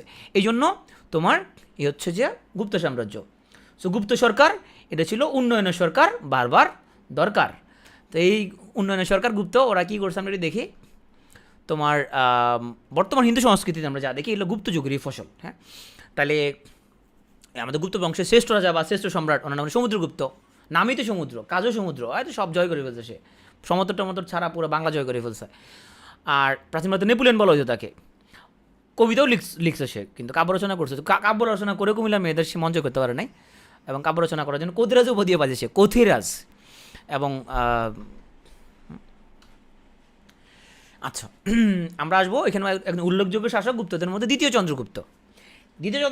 তার টাইটেল ছিল বিক্রমাদিত্য, হ্যাঁ? এবং এই দ্বিতীয় চন্দ্রগুপ্তের আমলে এই যে সে যে এত ডেভেলপমেন্ট হয়েছে তার আমলে, তোমার কী কী হয়েছে তার আমলে নবরত্ন সভা সে গঠন করছে। এবং নবরত্ন সভার মধ্যে অনেক জ্ঞানীগুণী লোক ছিল। কালিদাস ছিল, অমর সিং ছিল, তারপর তোমার আর্যভট্ট ছিল, বরাহমিহির ছিল, হ্যাঁ, মহাকবি কালিদাস দ্বিতীয় চন্দ্রগুপ্তের আমলে। তারপরে অমর সিং, সে একজন কবি এবং ব্যাকরণবিদ, সেও ছিল তোমার হচ্ছে যে আমাদের দ্বিতীয় চন্দ্রগুপ্তের আমলে। এই অমর সিংহ ভাই একটা বই লিখছে, বইয়ের নাম হলো অমরকোষ। আর কালিদাস ভাই একটা বই লিখছে, বইয়ের নাম ছিল তোমার মেঘদূত। হ্যাঁ, তারপর তোমার হচ্ছে যে অভিজ্ঞান শকুন্তল নাটক অবলম্বনে ঈশ্বরচন্দ্র বিদ্যাসাগর একটা নাটক লিখছে। সেই নাটকের নাম কি জানো? তোমাদের সাহিত্য পড়ানো হয়েছে তোমাদেরকে, শকুন্তলা। এই শকুন্তলা নাটকটা এই কালিদাসের অভিজ্ঞান শকুন্তলম নাটক অবলম্বনে। এই কালিদাস পণ্ডিত কিন্তু দ্বিতীয় চন্দ্রগুপ্তের আমলে, অমর সিং তাও দ্বিতীয় চন্দ্রগুপ্তের আমলে। দ্বিতীয় চন্দ্রগুপ্তের আমলে দাবা খেলা বা হচ্ছে গুপ্ত যুগে দাবা খেলার প্রচলন হয়। দ্বিতীয় চন্দ্রগুপ্তের আমলে শুধুমাত্র শিল্প সাহিত্য না, বিজ্ঞানীও ছিল। শুধু শিল্প সাহিত্য দিয়ে হবে না তো, বিজ্ঞানী লাগবে না তোমার? বিজ্ঞানী ছিল, বিজ্ঞানী একজন নাম ছিল আর্যভট্ট, একজন নাম ছিল বরাহমিহির। এই আর্যভট্ট ভাই উনি একটা বই লিখছে, বইয়ের নাম হলো আর্য সিদ্ধান্ত, এবং উনি প্রথম আহ্নিক গতি এবং বার্ষিক গতি নির্ণয় করছে। তোমরা যদি কেউ আমেরিকাতে পড়াশোনা করতে চাও, তুমি ওদেরকে আমেরিকানদের বলবা, এই তোরা কি জানোস যে আহ্নিক গতি বার্ষিক গতি কে নির্ণয় করতে প্রথম? আমাদের এলাকার বিজ্ঞানী আর্যভট্ট। ও আমাদের এলাকায়, ও বাড়িতে আমাদের এলাকায়, আমাদের বড় ভাই আমাদের আর্যভট্ট এগুলা প্রথম নির্ণয় করছে। তোমরা তো বিজ্ঞান এখন শিখছো, আমরা তো এগুলো আগে থেকে বিজ্ঞানী। বরাহমিহির উনি একজন জ্যোতির্বিদ। হ্যাঁ, তোমরা যদি নাসাতে কোনো দিন যদি যাও, নাসা বিজ্ঞানীদের বলবা তোমাদের কী বিজ্ঞানী? আমাদের বড় ভাই বরাহমিহির, আমাদের বড় ভাই, এলাকার বড় ভাই, উনি ছিলেন একজন জ্যোতির্বিদ ছিল, এবং উনি একটা বই লিখছে, বইয়ের নাম ছিল বৃহৎ সংহিতা। আমরা তো বলে যে আমরা তো আসলে প্রাচীন যুগ থেকে আমরা বিজ্ঞানী, তোমাদের অনেক আগে থেকে বিজ্ঞানী আমরা। এবং এই বরাহমিহির উনি ছিলেন একজন জ্যোতির্বিদ, এবং বইয়ের নাম ছিল বৃহৎ সংহিতা। আর গুপ্ত যুগের সমসাময়িক ওখানের মধ্যে কুষাণ সাম্রাজ্য, সম্রাট নাম ছিল কুষাণ সম্রাট। সে কুষাণ সম্রাটের একজন চিকিৎসক ছিল, চিকিৎসকের নাম হচ্ছে চরক। এই চরক থেকে প্রশ্ন যেভাবে আসবে, প্রশ্ন আসবে এরকম যে চরক কে ছিল? চরক ছিল একজন আয়ুর্বেদ চিকিৎসক। প্রশ্ন আসতে পারে যে প্রাচীন যুগের একজন আয়ুর্বেদ চিকিৎসকের নাম কি? ওর নাম হচ্ছে চরক। গুপ্ত যুগে অনেক ভাস্কর্য নির্মিত হয়েছে, ভাস্কর্যকে বলা হতো ধ্রুপদী। হ্যাঁ, আর হুনদের আক্রমণে গুপ্ত সাম্রাজ্যের পতন ঘটে। তাহলে গুপ্ত আমরা একটু রিভিউ করি, গুপ্তর মধ্যে কী কী ছিল। গুপ্তর মধ্যে এই স্লাইডটা মনে রাখতে বলছি। গুপ্তর সাম্রাজ্যের প্রতিষ্ঠাতা মহারাজা শ্রীগুপ্ত। প্রথম সম্রাট বা প্রথম স্বাধীন শক্তিশালী রাজা, তার নাম ছিল প্রথম চন্দ্রগুপ্ত। আর গুপ্তদের শ্রেষ্ঠ রাজা বা শ্রেষ্ঠ শাসক, তার নাম ছিল সমুদ্রগুপ্ত। সমুদ্রগুপ্তের নাম ছিল প্রাচীন ভারতের নেপোলিয়ন। শেষ শাসক ছিল দ্বিতীয় জীবিতগুপ্ত বা বিষ্ণুগুপ্ত। আর মৌর্যদের মতো গুপ্তদেরও রাজধানী ছিল পাটলিপুত্র, এবং প্রাদেশিক রাজধানী ছিল পুণ্ড্রনগর। গুপ্তদের ধর্ম ছিল ব্রাহ্মণ ধর্ম বা সনাতন ধর্ম বা হিন্দু ধর্ম। আর বর্তমানে যে হিন্দু সংস্কৃতি, এটা মূলত গুপ্ত যুগেরই ফসল। গুপ্ত যুগে আমরা একজন অনেক ভালো একজন তোমার রাজাকে দেখতে পেলাম। সে রাজার নাম হচ্ছে দ্বিতীয় চন্দ্রগুপ্ত। সে দ্বিতীয় চন্দ্রগুপ্ত, তার টাইটেল ছিল বিক্রমাদিত্য বা সিংহ বিক্রম। তার যে সভাই, এখানে 9 জন মহাপণ্ডিত ছিল, তাদেরকে বলে তো নবরত্ন। সে মহাপণ্ডিতের মধ্যে ছিল কালিদাস, অমর সিং, আর্যভট্ট, বরাহমিহির, এবং প্রতিভাবান লোক ছিল দ্বিতীয় চন্দ্রগুপ্তের তার যে রাজদরবারে। এখন আমাকে বলো যে তোমার দ্বিতীয় চন্দ্রগুপ্ত মৌর্য সে কোন বংশের শাসক? দ্বিতীয় চন্দ্রগুপ্ত মৌর্য কোন বংশের শাসক? দুঃখজনক হলো শুধু দ্বিতীয় চন্দ্রগুপ্ত মৌর্য নামে কোনো ব্যক্তি নাই। দ্বিতীয় চন্দ্রগুপ্ত মৌর্য নামে কোনো ব্যক্তি নাই, আছে শুধু চন্দ্রগুপ্ত মৌর্য। তো তোমরা আসলে ক্লাসে ঘুমাইতেছো, এই যারা বলছো গুপ্ত বংশের, তোমরা কানে হেডফোন লাগে হাঁটো, তোমরা আমার সাথে নাই, আমার সাথে নাই। তোমরা মৌর্য বংশের মধ্যে প্রথম দ্বিতীয় বলে কিছু নাই, মানে প্রথম নাম শুধু চন্দ্রগুপ্ত মৌর্য, প্রথম দ্বিতীয় বলে কিছু নাই। প্রথম দ্বিতীয় বলে কিছু নাই, ওর নাম হলো চন্দ্রগুপ্ত মৌর্য, সে মৌর্য বংশের। আর প্রথম দ্বিতীয় যেগুলো আছে, এই যে প্রথম দ্বিতীয়, এগুলো হলো গুপ্ত বংশে। এগুলো হচ্ছে গুপ্ত বংশে। মূলত প্রথম চন্দ্রগুপ্ত বলে সমুদ্রগুপ্ত, সমুদ্রগুপ্ত বলে দ্বিতীয় চন্দ্রগুপ্ত। দেখো এই হলো প্রথম চন্দ্রগুপ্ত, হ্যাঁ এই হলো প্রথম চন্দ্রগুপ্ত। তার পোলা হচ্ছে যে সমুদ্রগুপ্ত, তার পোলা হচ্ছে দ্বিতীয় চন্দ্রগুপ্ত। তাহলে সম্পর্কে দ্বিতীয় চন্দ্রগুপ্ত আর প্রথম চন্দ্রগুপ্ত কি দাদা নাতি? তাও হ্যাঁ, বুঝতে পারছো? সমুদ্রগুপ্তের বাবার নাম হলো প্রথম চন্দ্রগুপ্ত। তো এখন সে তার পোলার নাম রাখছে, নিজে বাবার লগে মিলাইয়া রাখছে আর কি। তো বাপের নামও তো রাখা যাবে না, তো এই যে তার পোলার নাম রাখছে দ্বিতীয় চন্দ্রগুপ্ত। ওই যে বাংলাদেশ টিমে ধরো আগে থেকে একজন খেলে, তখন ওই পরেরটার নাম করে মেহরাব জুনিয়র। হ্যাঁ, আগে থেকে মেহরাব একজন ছিল, তো পরেরটা হলো মেহরাব জুনিয়র, এনামুল জুনিয়র, এরকম। তো বাপের নাম মিলে রাখছে দ্বিতীয় চন্দ্রগুপ্ত। তাহলে দ্বিতীয় চন্দ্রগুপ্ত মৌর্য নামে কিছু নাই, প্রথম চন্দ্রগুপ্ত মৌর্য নামে কিছু নাই। মৌর্য নামে যেটা আছে ওনার নাম ছিল চন্দ্রগুপ্ত মৌর্য, নামের আগে কিন্তু কোনো প্রথম দ্বিতীয় নাই। ক্লিয়ার? ওকে, তাহলে মধ্য এশিয়ার যাযাবর জাতি হুনদের আক্রমণে গুপ্ত সাম্রাজ্যের পতন ঘটে এবং গুপ্ত সাম্রাজ্যের পতনের সুযোগ নিয়ে এখানে ভয়ঙ্কর অরাজক পরিস্থিতি সৃষ্টি হয় এবং সবাই নিজের স্বাধীনতা দাবি করে। দুটো স্বাধীন রাজ্য সৃষ্টি হয়, একটা নাম হচ্ছে বঙ্গ, একটা নাম হলো গৌড়। এরকম বঙ্গ এবং গৌড়টা আমরা হচ্ছে একটু দেখব। তাইলে একটা রাজ্য স্বাধীন হয়ে যায়, তাকে আমরা স্বাধীন, আমরা হচ্ছে যে আর কোনো সাম্রাজ্যের আন্ডারে নাই, আমরা গুপ্তদের আন্ডার থেকে এখন বেড়ে গেছে, যেহেতু গুপ্তরা এখানে ওরা সাম্রাজ্যের পতন ঘটছে। তো এই বঙ্গরাজ্যে এখানে স্বাধীন রাজা যে তিনজন ছিল তাদের নাম মুখস্থ করতে হবে না, শুধু মনে রাখো যে দুইটার আলাদা রাজ্য হচ্ছে, একটা নাম বঙ্গ, একটা নাম হচ্ছে গৌড়। রাজা গোচন্দ্র, ধর্মাদিত্য এবং সমাচারদেব, কারণ আমি মুখস্থ করতে হবে না। ওরা ছিল বঙ্গ শাসক, যার নাম মুখস্থ করতে হবে সেটা হলো গৌড় রাজ্যের শাসককে। তাহলে দেখো গুপ্ত সাম্রাজ্যের পতনের পরে এরপরে তোমার এই বাংলা অঞ্চলে মানে গৌড় অঞ্চলে তখন তো ওই পুরো এখন যেটাকে আমরা বাংলা বলতেছি তখন ছিল গৌড় থেকে এটা শাসন করা হইতো। তো একজন সামন্ত রাজা যার নাম ছিল রাজা শশাঙ্ক, উনি গৌড় এলাকাটা দখল করে নিজেকে স্বাধীন ঘোষণা করে। সেজন্য এই শশাঙ্ককে বলা হয় প্রথম স্বাধীন রাজা, কারণ উনি কিন্তু ও যে পুরো ভারতবর্ষকে যারা শাসন করতো গুপ্তরা আন্ডার থেকে সে বের হয়ে আসছে। তাহলে রাজা শশাঙ্ককে বলা হইতো বাংলার মানে প্রাচীন বাংলার প্রথম সার্বভৌম শাসক। সার্বভৌম শব্দের অর্থ কী? সার্বভৌম মানে হচ্ছে সে কারো কথা শোনা লাগতেছে না, নিজের এলাকা নিজে শাসন করতেছে, সে কাউকে ট্যাক্স দেওয়া লাগতেছে না, তো নিজের মতো করে নিজের এলাকা শাসন করে, এটা বলে সার্বভৌম। সে কারো কথা সে শুনবে না, সে তার নিজের এলাকার উপর তার কর্তৃত্ব আছে, এটা বলে সার্বভৌম। প্রথমে কোন এলাকার স্বাধীনতা ঘোষণা করতে হয়, স্বাধীনতা ঘোষণা করার পরে তুমি যুদ্ধ করে যার থেকে স্বাধীনতা তুমি ঘোষণা করছো তারা যুদ্ধ করে তারা যদি পরাজিত করে দিতে পারো তখন তুমি হয়ে যাবে সার্বভৌম, যে তুমি তার কথা শোনা লাগবে না। হ্যাঁ, হুনরা ছিল একটা যাযাবর জাতি যারা মধ্য এশিয়াতে থাকতো। তো এ রাজা শশাঙ্ক ওনার রাজধানী ছিল কর্ণসুবর্ণ, যেটা বর্তমানে মুর্শিদাবাদে। তো আমরা যেটা বললাম যে এই যে গুপ্ত রাজারা ছিল, গুপ্ত রাজারা বিভিন্ন এলাকা শাসন করার জন্য তারা তাদের প্রতিনিধি পাঠাইতো, সেই প্রতিনিধিদের বলা হইতো মহাসামন্ত। ধারণা করা হয় শশাঙ্ক ছিল এরকম একটা মহাসামন্ত। মহাসামন্ত হলেও পরে সে কী করছে, সে নিজেই আবার স্বাধীন হয়ে গেছে, সে গুপ্তদের আধিপত্য সেটা মানে নাই, কারণ গুপ্তরা অলরেডি ধ্বংস হয়ে গেছে। তো শশাঙ্ক ছিল শৈব ধর্মের উপাসক। তোমরা জানো শৈব ধর্মের মধ্যে তোমার দেবতা শিব, তারা মূলত তারা দেবতা শিব হচ্ছে তাদের চিফ গড, এটা হচ্ছে শৈব ধর্ম। তাহলে শশাঙ্ক সম্পর্কে কী জানলাম?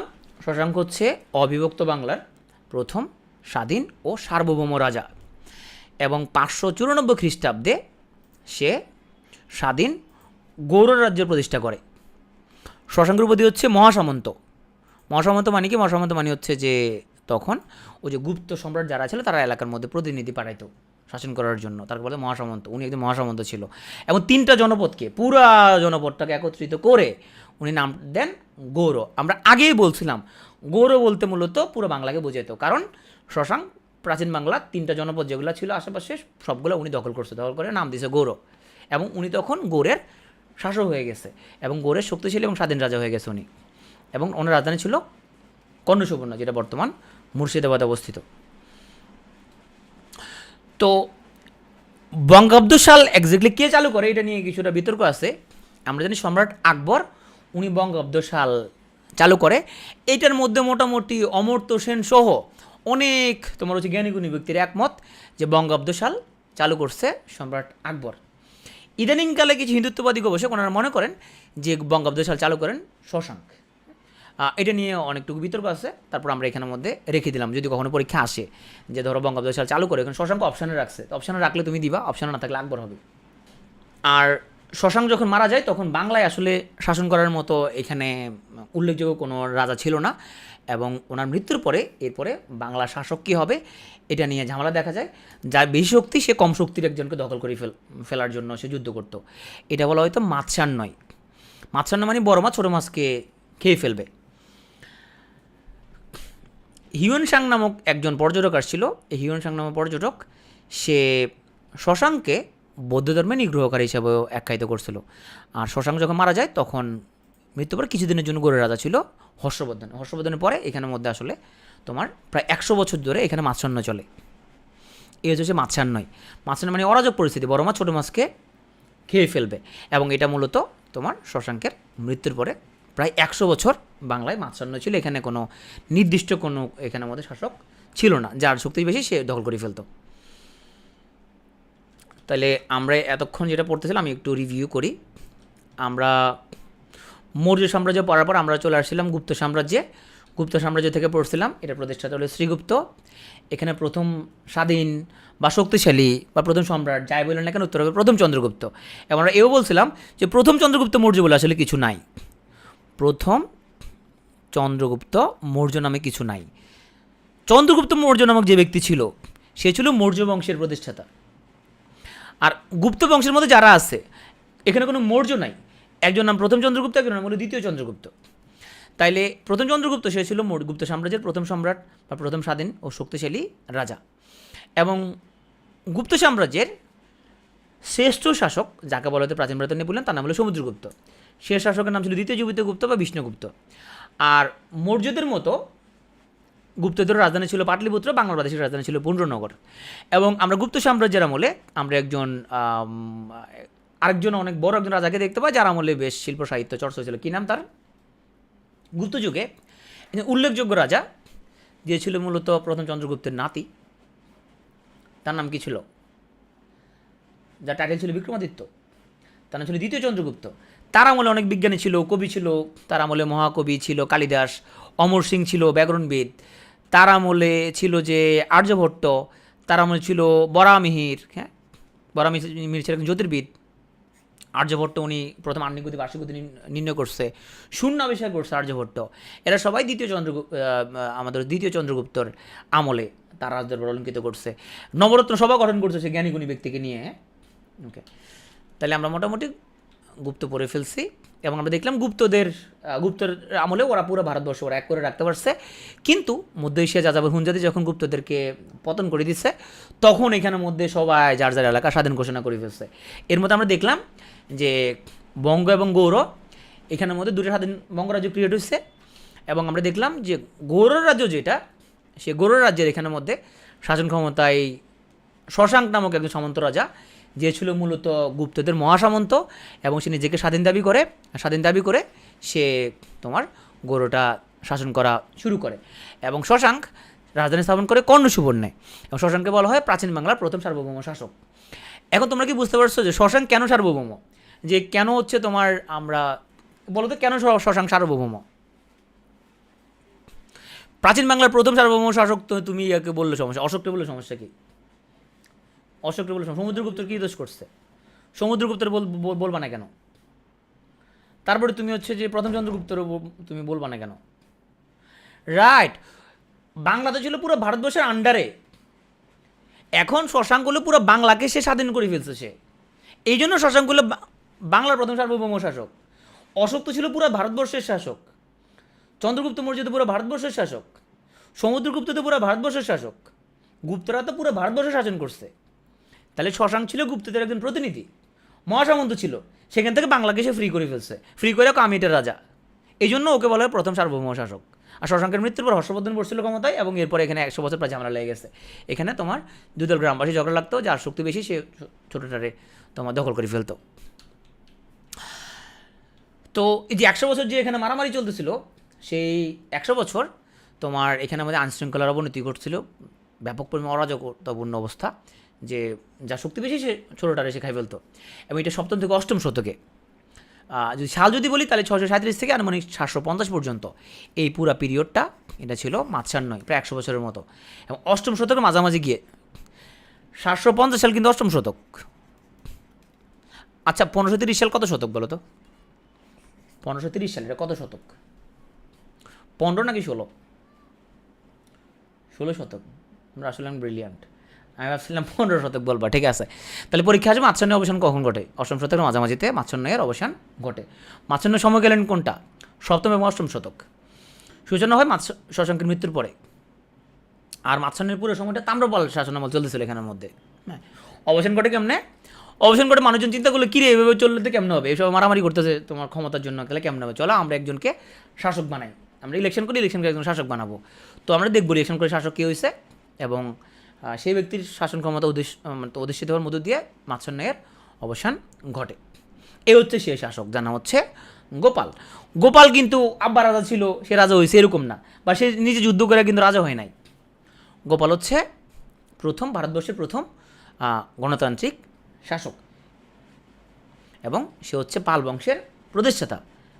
তাহলে বাংলায় পাল বংশের প্রতিষ্ঠাতা হচ্ছে গোপাল, বাংলার প্রথম গণতান্ত্রিক শাসক তার নাম হচ্ছে যে গোপাল। তাহলে পাল বংশ থেকে এই স্লাইডটা মাথার মধ্যে ঢোকাও। পাল বংশের প্রতিষ্ঠাতা হচ্ছে রাজা গোপাল। শ্রেষ্ঠ শাসক হচ্ছে ধর্মপাল, শেষ শাসক হচ্ছে মদন পাল। তো পরীক্ষা অনেক সময় মদন পাল অপশন থাকে না, না থাকলে অপশন হচ্ছে রামপাল। আর পাল বংশে এদের রাজধানী ছিল পাটলিপুত্র, শুধুমাত্র কিছুদিন ধর্মপালের আমলে রাজধানী ছিল পাহাড়পুর কিছুদিন, আর বাকি সময় পালদের রাজধানী ছিল পাটলিপুত্রতে।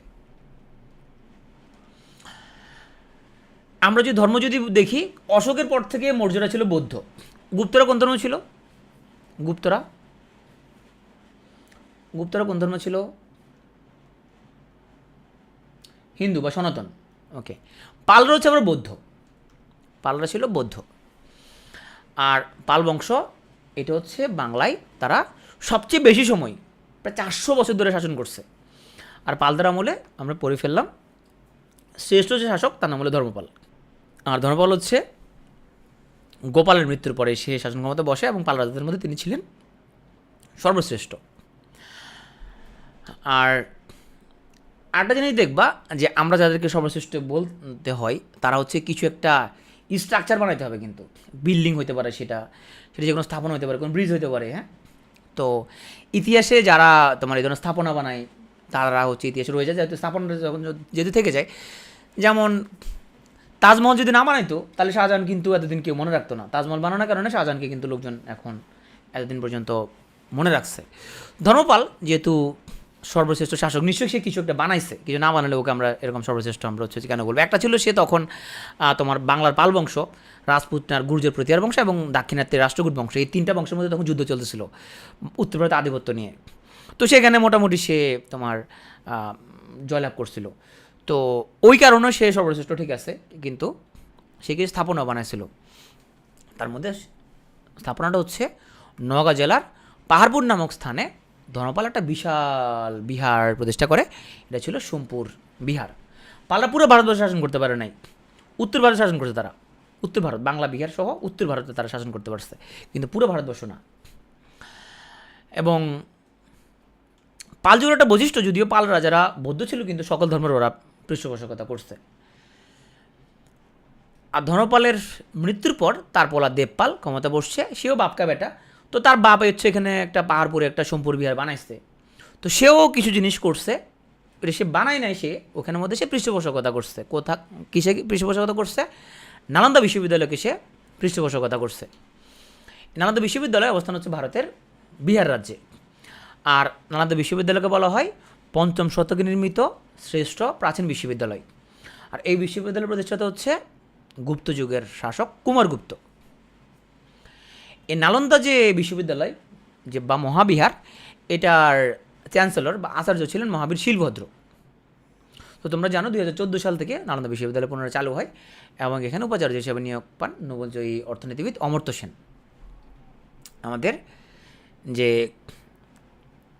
দেবপালের কথা পড়তেছিলাম, দেবপাল এই নালন্দা বিশ্ববিদ্যালয়কে পৃষ্ঠপোষকতা করে, কিন্তু নালন্দা বিশ্ববিদ্যালয় প্রতিষ্ঠিত হয়েছিল কিন্তু কুমারগুপ্তের আমলে। কিন্তু তখন এটা খুব ছোটো স্ট্রাকচার ছিল, এটা অতটা বিখ্যাত ছিল না এটা। এবং দেবপাল টাকা পয়সা দিয়া এখানে হোস্টেল স্থাপন করছে, যাতে করে এখানের মধ্যে লোকজন এসে পড়াশোনা করে।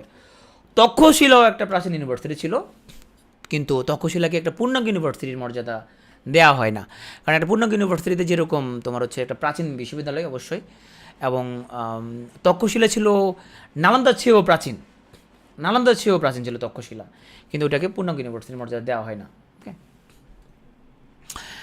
আর নালন্দা বিশ্ববিদ্যালয় যেটা অন্যতম একটা প্রাচীন বিশ্ববিদ্যালয়, প্রতিষ্ঠাতা ছিল কুমারগুপ্ত, পৃষ্ঠপোষকতা লাভ করে দেবপাল। তো পাল আমলে এখানে আমরা একটা গুরুত্বপূর্ণ একটা ইনসিডেন্ট দেখতে পাবো, সেটা হচ্ছে যে পাল আমলে রাজা দ্বিতীয় মহিপাল তার শাসনকালে তোমার মাছ মাংস ভক্ষণের জন্য কৈবর্ত সম্প্রদায়, কৈবর্ত মানে যারা মাছ ধরে, তো মাছ মাংস ভক্ষণের কারণে কৈবর্ত সম্প্রদায়ের উপরে নির্যাতন চালানো হয়। একজন পাল রাজা, পাল কর্মচারী, তার নাম ছিল দিব্য। ও দিব্যর নেতৃত্বে তখন জেলে সম্প্রদায়ের মানুষজন ও দ্বিতীয় মহিপালের বিরুদ্ধে বিদ্রোহ করে, যেটা ইতিহাসে কৈবর্ত বিদ্রোহ বা বরেন্দ্র বিদ্রোহ নামে পরিচিত। তার প্রশ্ন আসতে পারে কৈবর্ত বিদ্রোহ কারা আমলে করছে? রাজা দ্বিতীয় মহিপালের আমলে করছিল। আর পাল বংশের সর্বশেষ যে সফল শাসক তার নাম হচ্ছে রামপাল। আর রামপাল সম্পর্কে আমরা জানি প্রাচীন বাংলার একজন কবি সন্ধ্যাকর নন্দী তার রচিত রামচরিত নামক গ্রন্থ থেকে আমরা রামপালের জীবন সম্পর্কে আমরা জানতে পারি। পালদের আমলে এখানে তারাও শিল্প সাহিত্যের কিছু তারা এখানে বেশ পৃষ্ঠপোষকতা করছে। চর্যাপদের তোমরা যদি ইতিহাসটা যদি দেখো, চর্যাপদের যে টাইম ফ্রেম 650 থেকে 900 এর ভিতরে কোনো একটা সময়, এই সময় রাজা কে ছিল? পালরা ছিল রাজা। তাহলে বাংলা সাহিত্যে যে আদির নিদর্শন চর্যাপদ, এটা রচিত হয়েছে পাল আমলেই। পাল রাজারা ছিল বরেন্দ্র জনপদের দেশীয় শাসক, তাদের ধর্ম ছিল বৌদ্ধ। তার মানে পাল রাজাদের তাদের জন্ম বা তাদের উদ্ভব, তাদের বড় হওয়া সব কিছু এই বাংলা এলাকার মধ্যে ছিল, এবং বাংলায় সবচেয়ে দীর্ঘস্থায়ী বংশানুক্রমিক শাসন প্রতিষ্ঠা করছে এই পাল রাজারা প্রায় 400 বছর।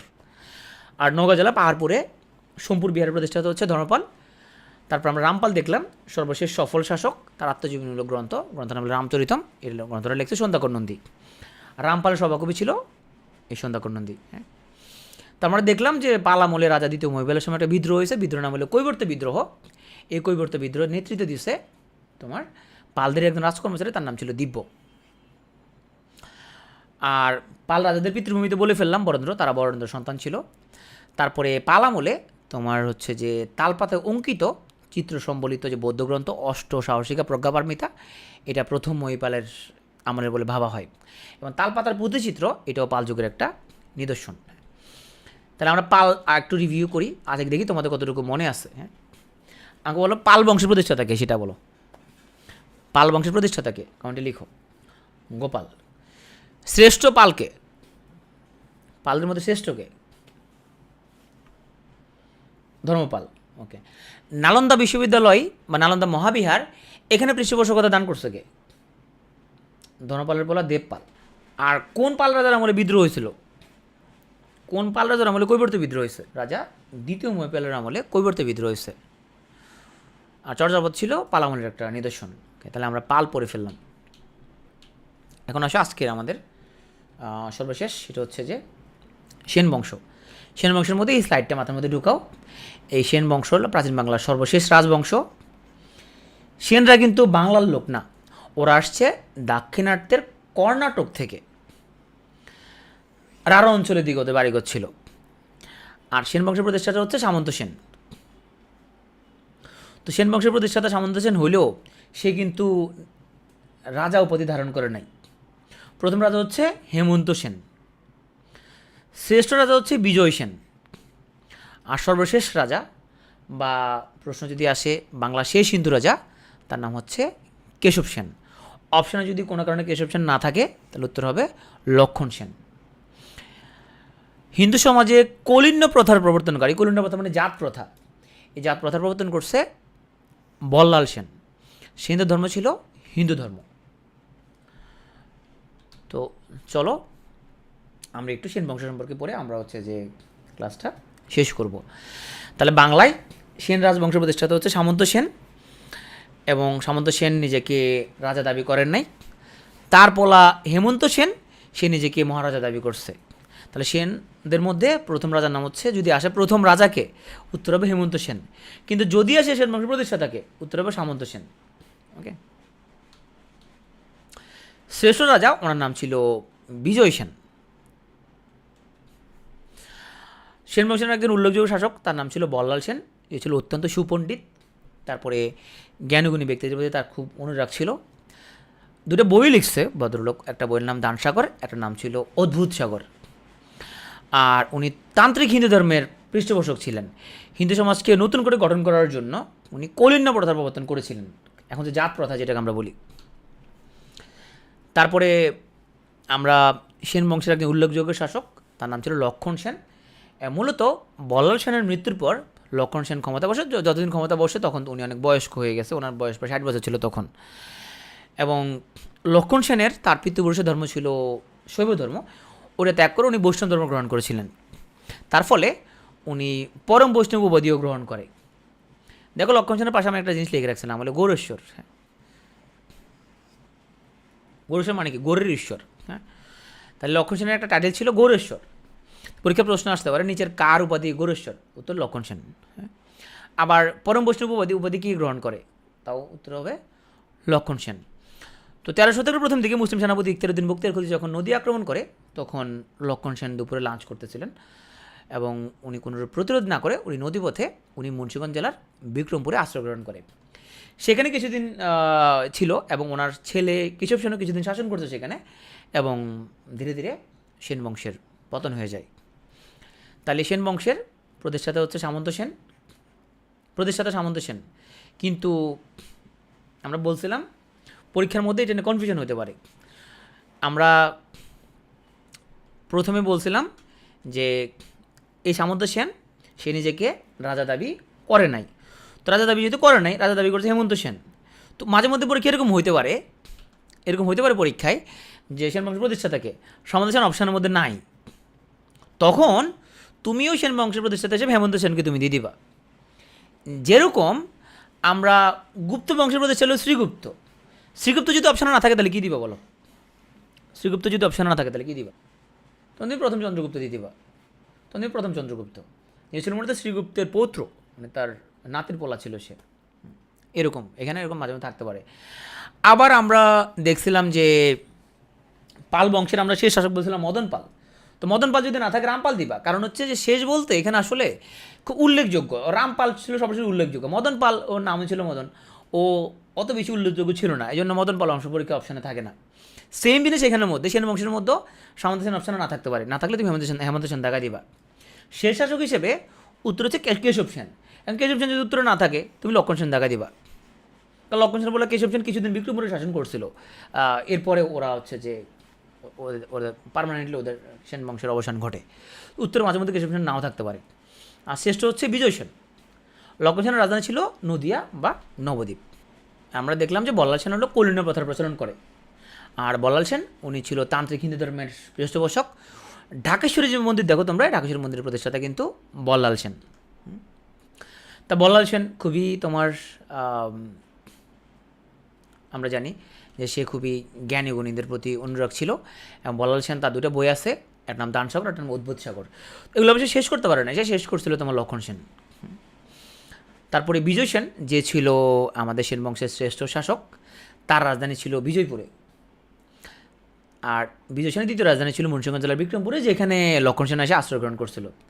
লক্ষণ সেনের টাইটেল ছিল গৌরেশ্বর। এখন আমি বলছিলাম পুরো জিনিসটা পড়ার পর মাথার মধ্যে যদি প্যাঁচ না লাগে তাহলে তোমার মাথার মধ্যে সমস্যা আছে। যাদের মাথায় তোমার প্যাঁচ লাগছে তুমি নর্মাল, হ্যাঁ। তো প্যাঁচ না লাগার জন্য আমি পুরো জিনিসটা এখানে স্লাইডের মধ্যে নিয়ে আসছি, এখন এটা মাথার মধ্যে ঢুকাও। আসো আমরা 4টা রাজবংশ পড়ছি। কৌলিন্য প্রথা মানে জাত প্রথা, ব্রাহ্মণ ক্ষত্রিয় বৈশ্য শূদ্র যেরকম জাত প্রথা, এগুলো হচ্ছে তোমার এটা কৌলিন্য প্রথা। আচ্ছা দেখো আমরা 4টা রাজবংশ পড়ছি, মৌর্য, গুপ্ত, পাল এবং সেন। হ্যাঁ, এখন এই রাজবংশের মধ্যে আমরা দেখি ধর্মগুলো একটু দেখি। মৌর্যদের ধর্ম ছিল কি? বৌদ্ধ। গুপ্তদের ধর্ম ছিল হিন্দু। পালের ধর্ম ছিল আবার বৌদ্ধ। সেনদের ধর্ম ছিল আবার হিন্দু। হ্যাঁ, তারপরে দেখো রাজধানীগুলো একটু আসো। রাজধানী হচ্ছে এখানের মধ্যে মৌর্যদের রাজধানী ছিল পাটলিপুত্র, গুপ্তদেরও পাটলিপুত্র, পালদের রাজধানীও পাটলিপুত্র। সেনদের এখানে রাজধানী ছিলাম আমরা নদিয়া বা নবদ্বীপ, তবে সেনদের মধ্যে আমরা লক্ষণ সেনের রাজধানী নদিয়া বা নবদ্বীপ ছিল। বিজয় সেনের রাজধানী ছিল আবার বিজয়পুর। এখন প্রতিষ্ঠাতা কোনটার কে করছে? মৌর্য সাম্রাজ্যের প্রতিষ্ঠাতা হল চন্দ্রগুপ্ত মৌর্য। প্রথম বা দ্বিতীয় বলে কিছু নাই এখানে, প্রথম দ্বিতীয় নাই, চন্দ্রগুপ্ত মৌর্য। গুপ্ত বংশের প্রতিষ্ঠাতা হচ্ছে শ্রীগুপ্ত। পাল বংশের প্রতিষ্ঠাতা হচ্ছে গোপাল, প্রথম গণতান্ত্রিক শাসক। সেন বংশের প্রতিষ্ঠাতা হচ্ছে সামন্ত সেন। আমরা বলছি উত্তরে কোনো কারণে সামন্ত সেন না থাকলে হেমন্ত সেন দেখাবা এখান দিয়া। এখানে যদি তোমার শ্রীগুপ্ত না থাকে তুমি প্রথম চন্দ্রগুপ্ত দেখাবা। এই দুটো অপশানের মধ্যে একটু কনফিউশন লাগতে পারে। এই জন্য এই দুটার মধ্যেই প্রতিষ্ঠাতা আর প্রথম রাজা এক না, বাকিগুলো দুটার ক্ষেত্রে প্রতিষ্ঠাতা আর প্রথম সম্রাট সেম। বাকি দুটার ক্ষেত্রে প্রতিষ্ঠাতা আর প্রথম সম্রাট কিন্তু সেম, শুধু এই দুটার ক্ষেত্রে ডিফারেন্ট। যেমন গুপ্ত বংশের প্রতিষ্ঠাতা শ্রীগুপ্ত, প্রথম রাজা প্রথম চন্দ্রগুপ্ত। আর সেন বংশের প্রতিষ্ঠাতা হলো সামন্ত সেন, প্রথম রাজা হেমন্ত সেন। তাইলে এই হলো আমাদের প্রথম রাজা সম্রাট। এখন আছে শ্রেষ্ঠ রাজা। মৌর্যদের শ্রেষ্ঠ রাজা হচ্ছে অশোক, গুপ্তদের শ্রেষ্ঠ রাজা হচ্ছে সমুদ্রগুপ্ত, পালদের হচ্ছে যে ধর্মপাল, সেনদের মধ্যে হচ্ছে বিজয় সেন। এখন আছে সর্বশেষ রাজা। মৌর্যদের সর্বশেষ রাজা হচ্ছে বৃহদ্রথ, গুপ্তদের সর্বশেষ রাজা হচ্ছে দ্বিতীয় জীবিতগুপ্ত বা বিষ্ণুগুপ্ত, পালদের শেষ রাজা হচ্ছে মদন পাল, অপশন না থাকলে দেবে রামপাল, আর সেনদের শেষ রাজা দেবা কেশব সেন, অপশন না থাকলে লক্ষণ সেন। একবার কলামগুলো পড়বে, এবার তুমি রোগুলো পড়ো। এবার রো পড়ো, এবার রো পড়ো। দেখো, মৌর্য বংশ, ধর্মবৌদ্ধ, রাজধানী পাটলিপুত্র, প্রতিষ্ঠাতা চন্দ্রগুপ্ত মৌর্য, প্রথম রাজা চন্দ্রগুপ্ত মৌর্য, শ্রেষ্ঠ রাজা অশোক, সর্বশেষ রাজা বৃহদ্রথ। গুপ্তদের ধর্মলি হিন্দু, রাজধানী পাটলিপুত্র, প্রতিষ্ঠাতা শ্রীগুপ্ত, প্রথম রাজা প্রথম চন্দ্রগুপ্ত, শ্রেষ্ঠ রাজা সমুদ্রগুপ্ত, সর্বশেষ রাজা দ্বিতীয় জীবিতগুপ্ত বিষ্ণুগুপ্ত। পালদের ধর্মবৌদ্ধ, রাজধানী পাটলিপুত্র, প্রতিষ্ঠাতা গোপাল, প্রথম রাজাও গোপাল, শ্রেষ্ঠ রাজা ধর্মপাল, সর্বশেষ রাজা মদন পাল বা রামপাল, যেটা থাকে অপশানে। সেনদের ধর্ম হিন্দু, রাজধানী নদিয়া নবদ্বীপ, প্রতিষ্ঠাতা সামন্ত সেন, প্রথম রাজা বা সম্রাট হেমন্ত সেন, শ্রেষ্ঠ রাজা বিজয় সেন, সর্বশেষ রাজা কেশব সেন, অপশন না থাকে লক্ষণ সেন। একবার কলাম পড়বা, রো পড়বা, হয়ে যাবে। দ্বিতীয় জীবিতকে কেন বলে? ইসরাত জাহান কেন বলে? এই জাহান মানে তো পৃথিবী, তোমার নাম ইসরাত পৃথিবী কেন? তুমি কি পৃথিবী? তোমার নাম ইসরাত পৃথিবী কেন? জাহান মানে তো পুরো মহাবিশ্ব, তোমার নাম মহাবিশ্ব কেন? তুমি কি মহাবিশ্ব? ওর নাম মিমি কেন? ওর নাম নাজিফা মিমি কেন? ওর আব্বা রাখছে সেই জন্য। আমাদের এখানে নাম রাখে না, ধরো নাম রাখে যে তোমার উম্মে হাবিবা। উম্মে হাবিবা মানে কি? হাবিবার আম্মা। ও কি হাবিবার আম্মা? আসলে ও তো বাচ্চা কাচ্চা হয়নি, একটা ছোটো মানুষ নাম রাখছে উম্মে হাবিবা, নাম রাখছে উম্মে হাবিবা। ও আব্বা রাখতো সেই জন্য। তাদের নাম নাম হলো আবু তাহের। আবু তাহের তাহেরের আব্বা। ওর কি তাহের নামে কোনো বলা আছে নাকি? এখন নাম তো আসলে তোমার যে রাখা হয়েছে আর কি, বা ইতিহাস। এখন এখানে নামগুলো ইতিহাসবিদরা রাখছে, কিছু কিছু নাম। হ্যাঁ, ইতিহাসবিদরা যেভাবে ওকে আইডেন্টিফাই করছে আর কি। না এক্স্যাক্টলি তো ওদের আর ফেসবুক আইডি নাই, আমরা এখন খুঁজে আসতে পারবো না আসলে কী ছিল। ইতিহাসবিদরা যেভাবে তাদের আইডেন্টিফাই করছে সেভাবেই। হ্যাঁ আচ্ছা, এখন আসো পর্যটকদের তো আগামীকালকে, আজকে পড়ে ফেলবো, ওই আজকে পড়ে ফেলবে।